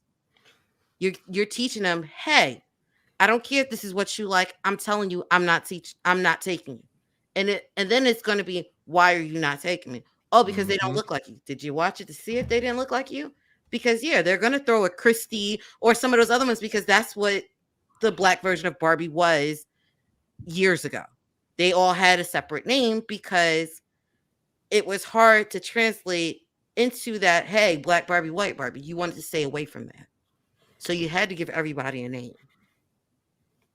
See, You guys want to know? You guys want to know the white take would have been on this? Let me just change around the words real quick. Yes. Y'all agree? White father refuses to take daughter to see Barbie because the trailer was overwhelmed with wokeness. You don't have to search for woke content; it's already in your face. That's the way we see it. I mean, that's honestly that everybody I know would have looked at this movie and has talked about this movie. First thing out of their mouth about it. That is woke. Yep. Go ahead, baby. I just want to make a quick statement, and then I'm going to take my leave for the night, y'all. One area for me, like we were talking about earlier, everything is starting at your home as parents. So for me, something inside of me is like, You ever saw an advertisement and it just didn't sit right with you? Yeah. And unfortunately, what used to be so innocent, I was a Barbie girl too, by the way, Erica. I had the black Barbie that her hair used to go back and her hair and all that. Because I grew up an only child too. So it's like every Barbie, every Cabbage Patch, all that. And it was innocent back then. But because of the agenda that's out now, Wellness, I don't want to say your name wrong. Our host for the night. Winning. The narcissist controls that powers that be. They're puppeteering everything and everybody. So I have every reason to believe that their hand would be in this too. Why wouldn't it be? If they're talking to kindergartners about gender dysphoria and confusion and whatever, why wouldn't they put it on the big screen? So for me as a parent, this is just me. Because the kids hear it so often in our home, not just from me, not just from my husband, you know, family, but in our house, it's like, oh, they pulling something else. It wouldn't even be anything new to them. They would be like, oh, we're not going to go see that because it's some subliminal message or agenda, because we talk about this stuff. That's this one area. And then for me, just real quick to like overhaul it when it comes to the community and lack of fathers and the mothers that are making the choices that they make, and because there was a man not there, you know, for her to have a trajectory or a lifetime compass or whatever the case. This is something that is on that chart that you provided us with tonight. It has to start in our community, and this is great. And we need more conversations like this, but it needs to be in the conversations at home, in the neighborhood, with these young women and these young men. And I can't say, Wally, that I fully disagree with you. I do think that in the hood, it's like, you know, you hope the best, but it's like it feels like there's no change in that. So I do get where you're coming from, Wally. I really do, at Walls P. But it's like we have to keep having these conversations at our house. And when I say our house, it's our community. Like that's what we do on a daily basis. At least my husband and I, like, we're constantly going at it, talking to people in our community. Like, you knew you should have told that girl she was wrong. You knew you should have told this dude he was wrong, and hold everybody accountable instead of just having them mimic everything they see in social media and whatever's going out there, because that's their world. That's not reality for us. And then we can start trying to gear our youth in the neighborhoods that chances are they won't get drafted. Chances are that'll never happen to them. They feed these lies to these kids. They get in school, they got really good skills in basketball or really good skills on the field, but chances are they're not going to be drafted. Not the majority of them. So that's where the trade schools come in. That's where reality and these real life skills come in. But it will start with our community. It will start with us having these conversations with, there's no Big Mom anymore. Big Mom was like, what, 35 now? Your grandmothers, where are they? Mm-hmm. Pop, he passed on. Now you got a couple of uncles and, whoever is willing to say what needs to be said and checking the mothers too. Because they didn't live the life, so to speak, in front of their girls. So then their girls are just repeating what they saw her do. We have to have these conversations. And I'm not sorry, but this is a conversation within the community. Then we can invite people to our house. Like, y'all be on the outside. Support. What can you do? Just support. And stay out of grown folks' business, so to speak, because this don't have nothing to do with y'all. This is a community issue. This was a systemic issue that was brought into our community, fed to us. We bit the apple. We took the, we took the bait. Mm-hmm. And now 20, 30, 40 years later, this is what we're dealing with. It comes to stuff like this with this movie and so this is nothing new. What's this dude? I forgot his name, but he did this whole crazy concert a few years ago where people was unaliving themselves and whatever. I don't know how we can say it out here. So he went to Egypt and Egypt said no, and they canceled his concert, and it was a no. It's certain things in pop culture. It's like there is a line drawn, and you do have to choose. At the end of the day, that's my opinion. Thank y'all. Oh, thank you. That was great. And hey, Miss Lamb, thank you so much. It was a pleasure to meet you. Thank you for being here with us tonight. I've long since enjoyed your work with Gary, and I think you guys are wonderful. Good job, Miss Lamb. Mm-hmm. Definitely appreciate it. But that post was just the problem I have with that post is even people who don't have that mindset, they'll see it. It'll start to like resonate in their mind a bit or whatever. Mm-hmm. And it's got 11,000 likes. Yeah, it can affect people who wasn't even thinking about that. Because you got people who was just like, yo, I just want to go see the movie. I know Barbie, yada, yada. But now you're bringing in an element that shouldn't have been in there to begin with. It's a movie. It's just for entertainment. And all I could think of is just imagine the blowback if it was the shoe was on the other foot. Do y'all remember Tank Girl? I agree. Y'all remember Tank Girl? Tank Girl? Yeah, that was an awesome movie. Yeah. I remember that. That was a ridiculous, goofy movie. Yeah. That was awesome. Mm-hmm. Mm-hmm. She was Barbie-like. Oh, yeah. She was doing all kinds of ridiculous stuff. Ain't nobody cared then. Mm-hmm. Why we care now? Exactly. Barbie is a freaking dope. You was into Barbie. Of course you wouldn't know nothing about Tank Girl. Yeah. Barbie, listen, men know Tank Girl because that was the closest to listen. That was the closest to a Barbie we were gonna ever get. You understand me? Like Tank Girl was about this girl that was just all pretty and all girly and just really airheadish, but was very, very cunning. And she lived in this post-apocalyptic world, and she was just doing all kinds of crazy stuff. And it was an awesome movie. Wasn't she smashing a kangaroo dude or something like that? I can't remember the full movie. I only saw it 4 times, but the point is like it was a very interesting take on what Barbie would be if it was something that happened. She'll still be looking for Ken, but Ken blown up, so it's nothing you could do about it. You know what I'm saying? She walking around. It was. You guys got to watch the movie. It's an awesome movie. Check it out. But it's too funny that you said that because I'm looking at the comments. They like G.I. Joes. Well, guess what? My Barbies had G.I. Joes. I had a brother, so I didn't have too many. Yeah, but this is before the war. See, no, your G.I. Joe Barbie's before the war. This is a G.I. Joe Barbie after the war.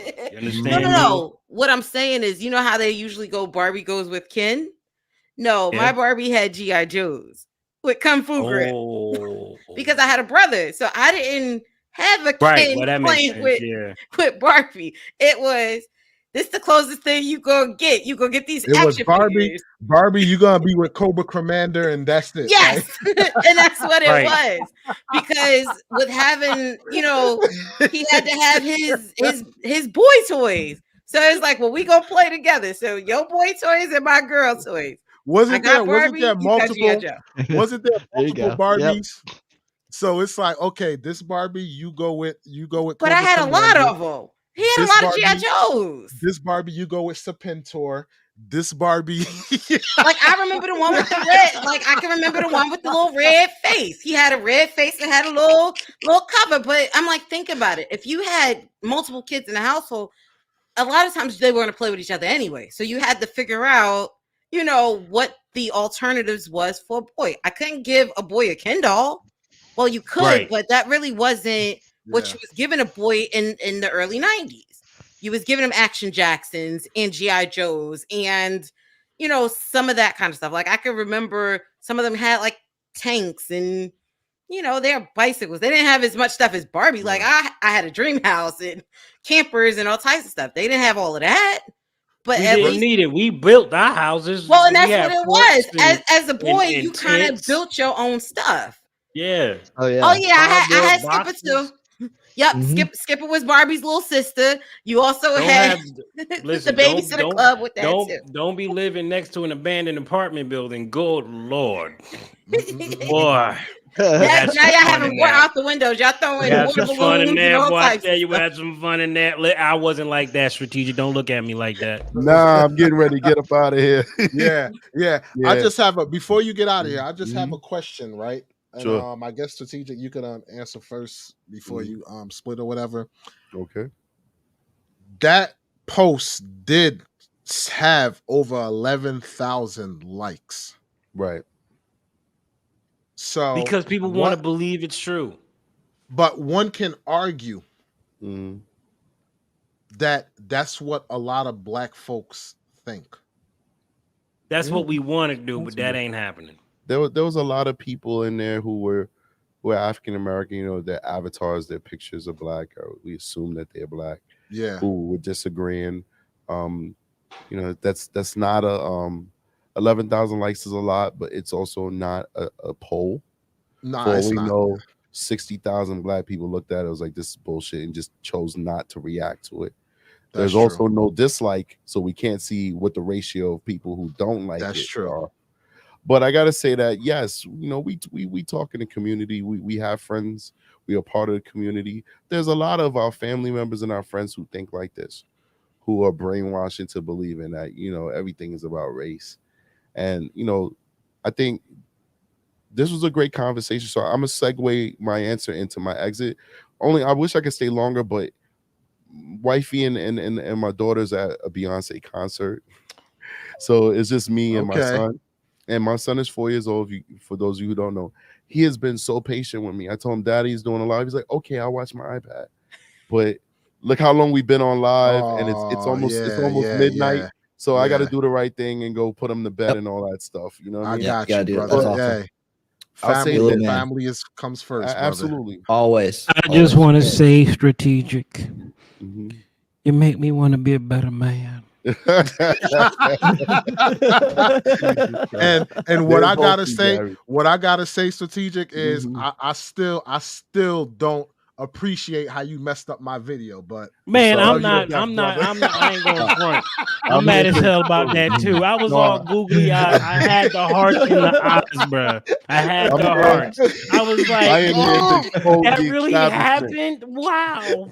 Like, he was like, yo, we sitting up here watching the video, and he's like, I'm looking at. He's like, oh, that's fake. I was like, damn it. I'm here to Nah, expose nah, the but establishment. it's all love though. It's all a love. guy, It's all is love. a little kid around a corner with a red balloon and licking ice cream, and here comes Chachiki with his big ass needle and a freaking hand of freaking dirt, and he's walk up, bang, and throw the dirt into the damn ice cream. Ah, enjoy. When you're on a panel with a guy named Win in Reality, you need to live in reality. Okay. Facts, Right? facts, facts. All right. It's all love, brother. It's You're all too love. logic for fam. me, sir. Now, Strategic, Your thank you logic so much for behind being away here. from me, now, if you sir. guys don't mind, I would like to say my outro, please. Thank you very much. Yes. Jesus Yeah, I Christ. gotta just thank you for being here, sir, and please come back anytime. Oh, thank you, man. The floor belongs to me anyway. Yes, thank you. Yeah, see this guy Wait, knows strategic. me. Wait a minute, strategic. Nah, I'm messing with Hold you. Go on, ahead. The floor is strategic yours. back again. We have now taken over this live stream. Yeah. I want to see your beautiful faces. Put me with everybody else. I love you guys. So, one thing I really appreciate. First of all, I really appreciate this conversation. Really appreciated back in the seat with you guys, Wall P, Erica P. It's like the second time we did a Win in Reality. This can't be the last time. I'd love to come on the show. I'd love for you to come on my show as well. Gary, I love the show we did together. So happy to work with you again. Would love to do more collaborations with you. It's a great group of diverse Americans, all of us. It's not a panel of black people. It's a white. When in reality, you're Caucasian, right? I think so, right? It sure sounds like it. Yeah, I don't know. Well, we're Nah, Americans, man. I believe he said yes. He is. Yeah, we're Americans. So this was great, but I think we need to have more of these conversations. And people in the chat were saying it right. We need to somehow find some way to usurp and upend this establishment. It's going to be very hard because we have tons of cities in America that are black run, like through and through. City council, I didn't realize my mic was police off. chief. Sorry. Oh, it's all good. Police chief, city council, mayor, the whole nine. And we see the same problems in those cities that we see in cities where the demographics aren't as such. We see the same suffering, the same despair. So whatever they've done is just entrenched deep inside of the culture. It's almost like you start out meaningful, and then somebody sits you down and says, well, you want to be the president, you want to be the mayor, you want to be the governor. Well, you got to play this by these rules, otherwise, then they just whip out this something on you, that makes people change who they are. But I think that it starts here, and if we keep hammering at it, maybe we'll get a breakthrough and we can change this country for the better. But stuff like the picture that I showed you, it breaks my heart because all it does is perpetuate that hate. Because like you said, Walls P, if it was reversed and a white person had the audacity to say what this man said, everybody would be up in arms. But see, for me, this is racism too. You can't have it both ways. Just like black people can't say the N-word in my book. We had a historic debate on that, Walls P, about the N-word. You can't say, oh, only black people could say it. But I acknowledge that it is a word of evil. To my defense, I agree with you. No one should use the N-word. I was just making a debate for those who have a voice of saying, yo, we should be able to use the N-word. Right. So and I just want to clear that up. Definitely. Devil's advocate, because I agree with you. That's why I said, yo, I agree with you. I chucked the win up to you. So appreciate that. And no, you did something important because you made it a debate. If I'm just talking, then it's just me bloviating. So but I feel like in this day and age, we've come to the point where we have somehow normalized black racism. And now because black racism has been normalized, where we can now bite back at the oppressor and now be exactly what the oppressor was, in our words at least, it's now creating such a divide where I watched The Little Mermaid yesterday with my daughter, and it was an amazing movie. But everybody was mad about it because they changed it to a black actor. And I understand why people on the right were upset, but it's like it's so petty and bullshit, because I don't think there's any other actor, black, white, or purple, who could have done the part better than that girl, because she's an amazing singer. You could have got a better actor, but there's no black or white or Latino singer who could sing better than her. She's one of our top singers.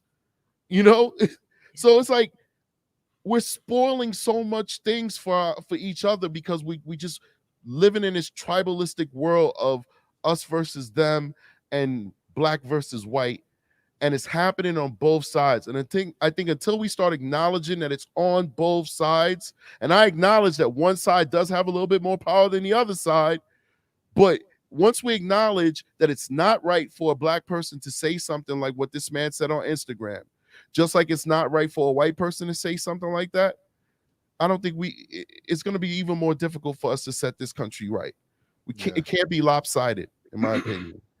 Because great point. And my last thing is, if it's lopsided, you're always going to get a group of people who's going to be like, this is not fair, and I'm going to fight against it. And they're going to go to the extreme where they always do. This Barbie movie, black people, some black people going to say it's too white, even though it's diverse, and some white people going to say it's too woke, even though it's just a fucking movie about dolls. You know what I'm saying? Exactly. Do you know how many movies back?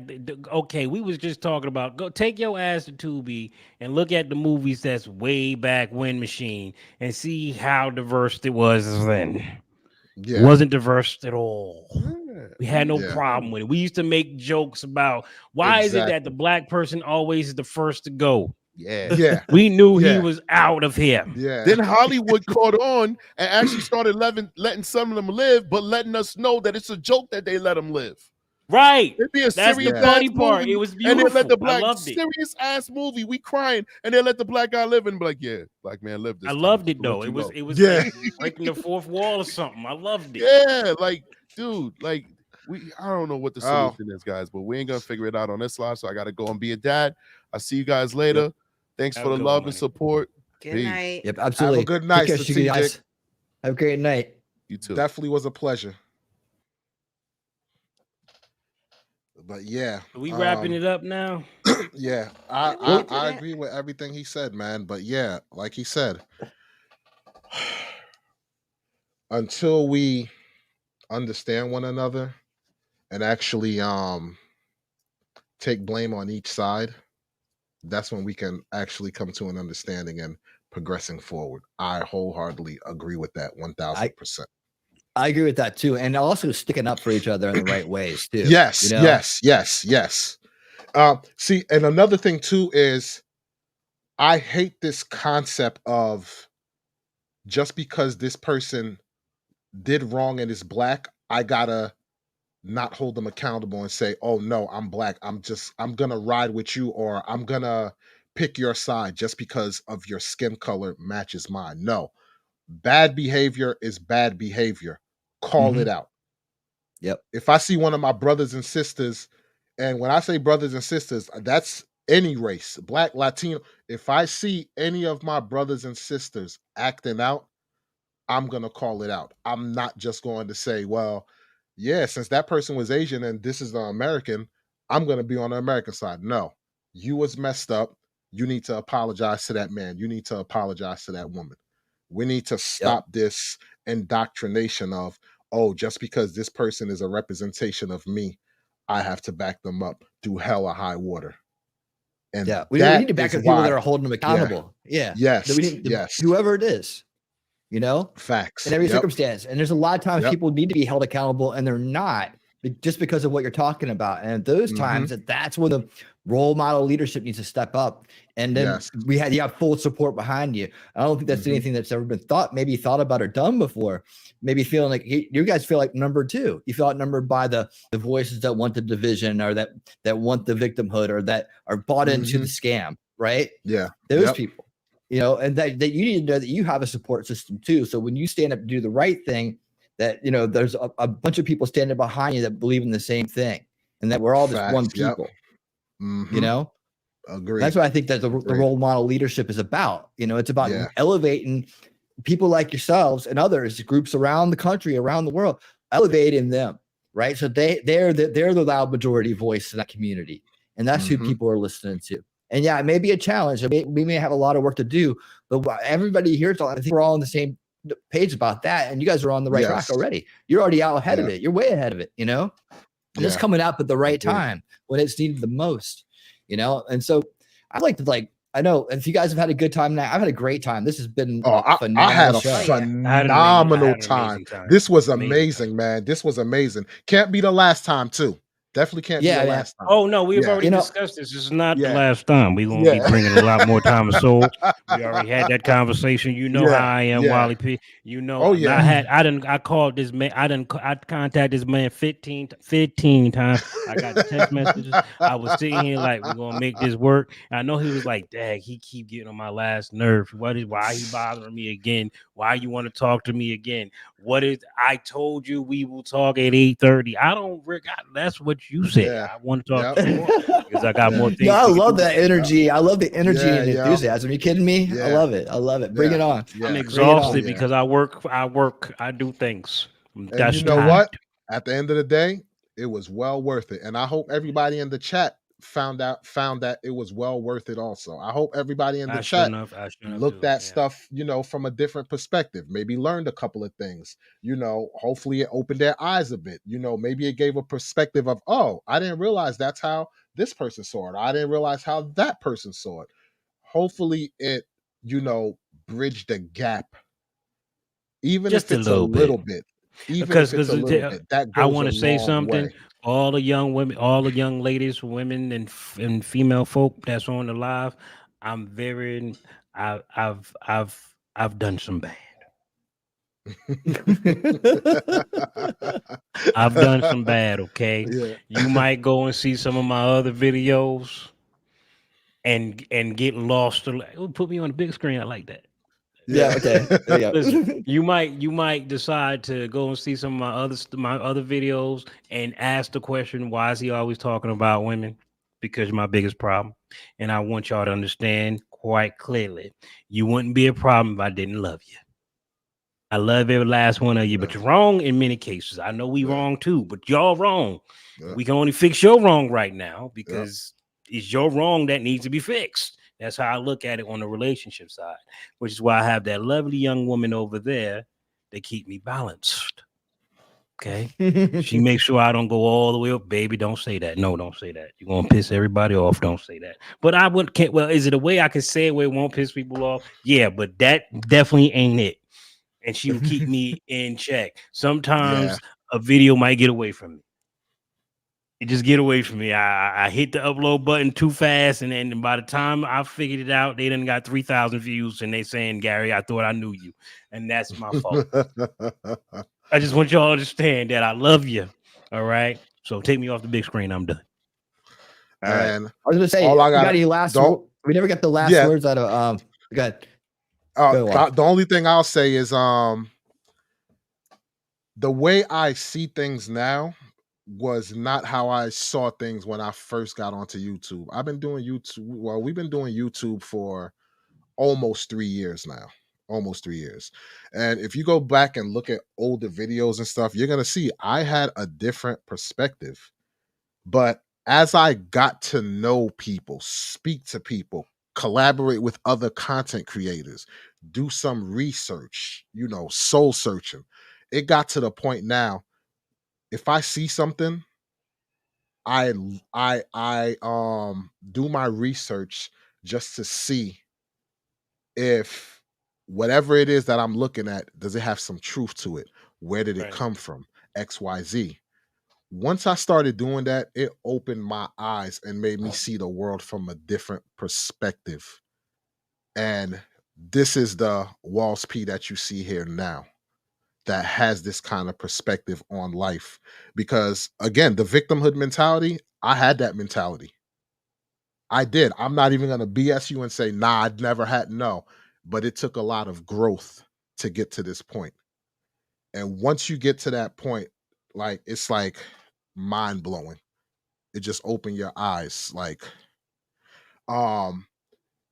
If you check on the channel, that we did a video that depicted how white people and other races go through the same type of situations with police officers that black people claim they're victims of. I suggest, check it out. I think the title is like the duality of law enforcement and with white people, something like that. But yeah, so again, subscribe to the channel, check out the channel. There'll be some things that you'll learn from, the whole nine. And hey, subscribe, check us out, subscribe to everybody's channel on the platform. Absolutely. Wedding Reality, I appreciate you having us on, brother. This Absolutely. was definitely a phenomenal conversation, and I appreciate you, bro, and I appreciate your perspective too. And that graph that you had, oh man, mind blowing, amazing, phenomenal. Thank you, and I Floor is yours, appreciate you ladies being and here, man. gentlemen. Appreciate you. Appreciate I it. just Appreciate appreciate it. you being here, man. Thank you guys so much. Appreciate it. And no, hey, Erica, you got something you want to say? I'm gonna say I don't, because me and Walls P a team, so he usually do a lot of talking for the both of us. Okay. I just want to say thank you for having me on the platform. Absolutely. I'm the radio personality that get the juices going. You feel me? Okay. So she's and I'm more more in the research back. queen. Yeah, she's the research queen.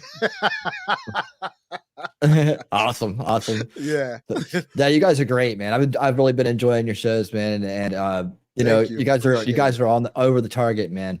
Over the target on everything. I appreciate it. Oh, we're it. definitely subscribed to your channel. I'm glad I was introduced, to you. I'm gonna say both of us.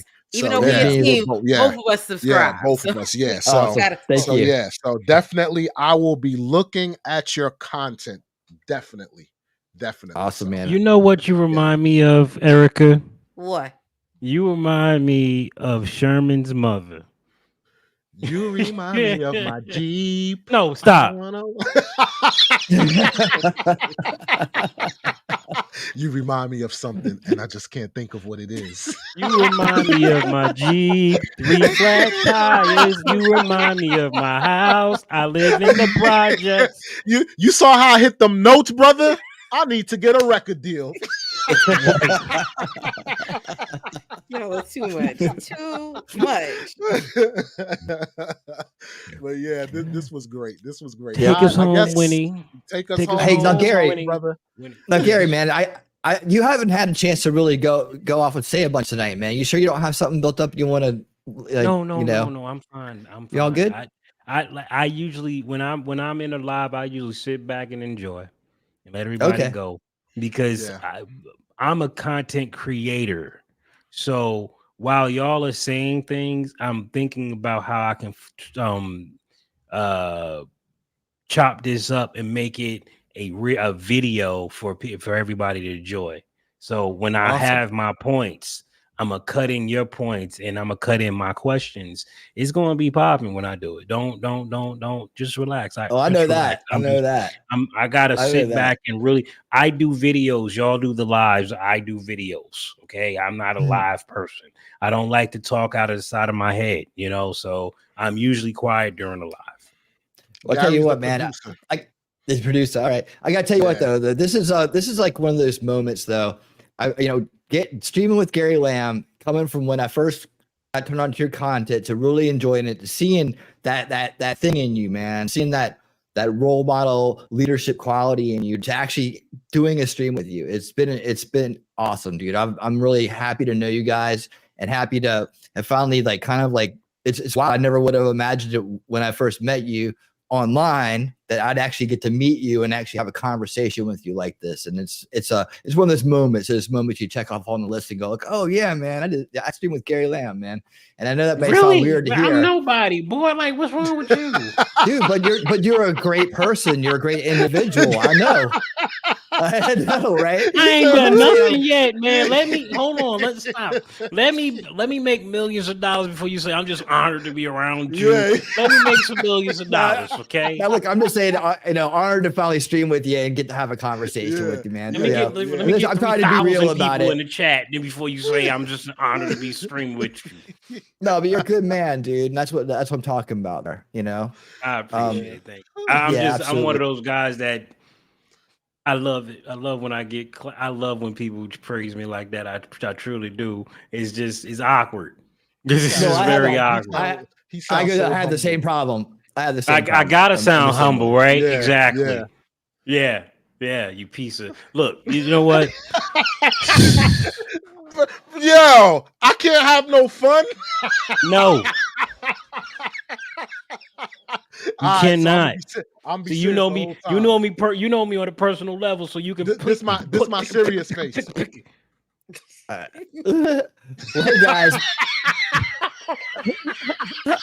Yeah, I gotta look like the two jokers on the balcony on the Muppets. All right. No, that's not how they look.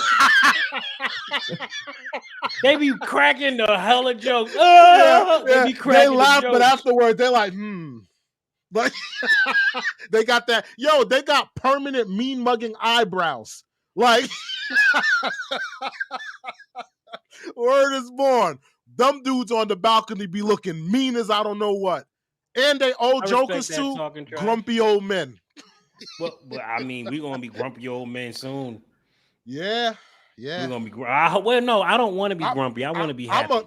No, I want to be grumpy. I want to embrace it. I don't want to care what people think. I just want to be get off. Listen, my there's a lawn. difference between not caring what people think and being grumpy. Yes, I want to be the get off my lawn.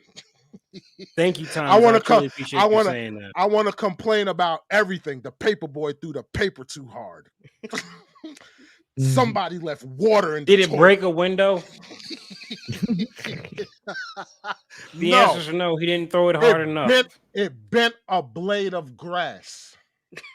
It bent. And I'm offended. All right, now y'all doing too much. Go on ahead and win and go ahead and close this Yeah, out. yeah, Doing too much. All right, hey guys, thank you so much for being here. Hey, everybody in the chat and to our mods, thank you so much for all the great work you did tonight, man. I appreciate you, Suzanne, T3, all of them out there doing the great job, taking care of us. Everybody on all the other channels we're out. We're streaming like 4 channels, I think. We got My Rumble and a few other ones. Yeah. So I hope everybody crossed over and gave everybody else a sub from every other place because we all need each other's support in this YouTube game here. And I will be back next week. Likely Tuesday for Tech Reality Tuesday with Space Power Monkey. And then of course we'll have Wednesday Unveiling Reality. Another show. I'm trying to debate what I'm gonna do with Thursdays. But hey, guys, I hope we can do this again real soon, man. And my schedule's open anytime you guys want to do this. If you have fun doing this series, we'll talk. But ladies and gentlemen, that's gonna be it for tonight. Thank you so much for being here. Hey, and until next time, keep on winning.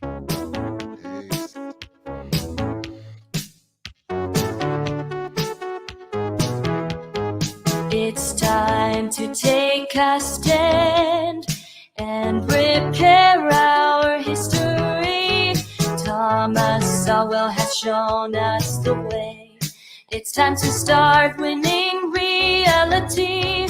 We've been divided for far too long. It's time to come together and be strong. We can learn from our mistakes and make a brighter future for everyone. We have the power to make a change. All it takes is courage and faith. So let's stand up for what's right and make history together.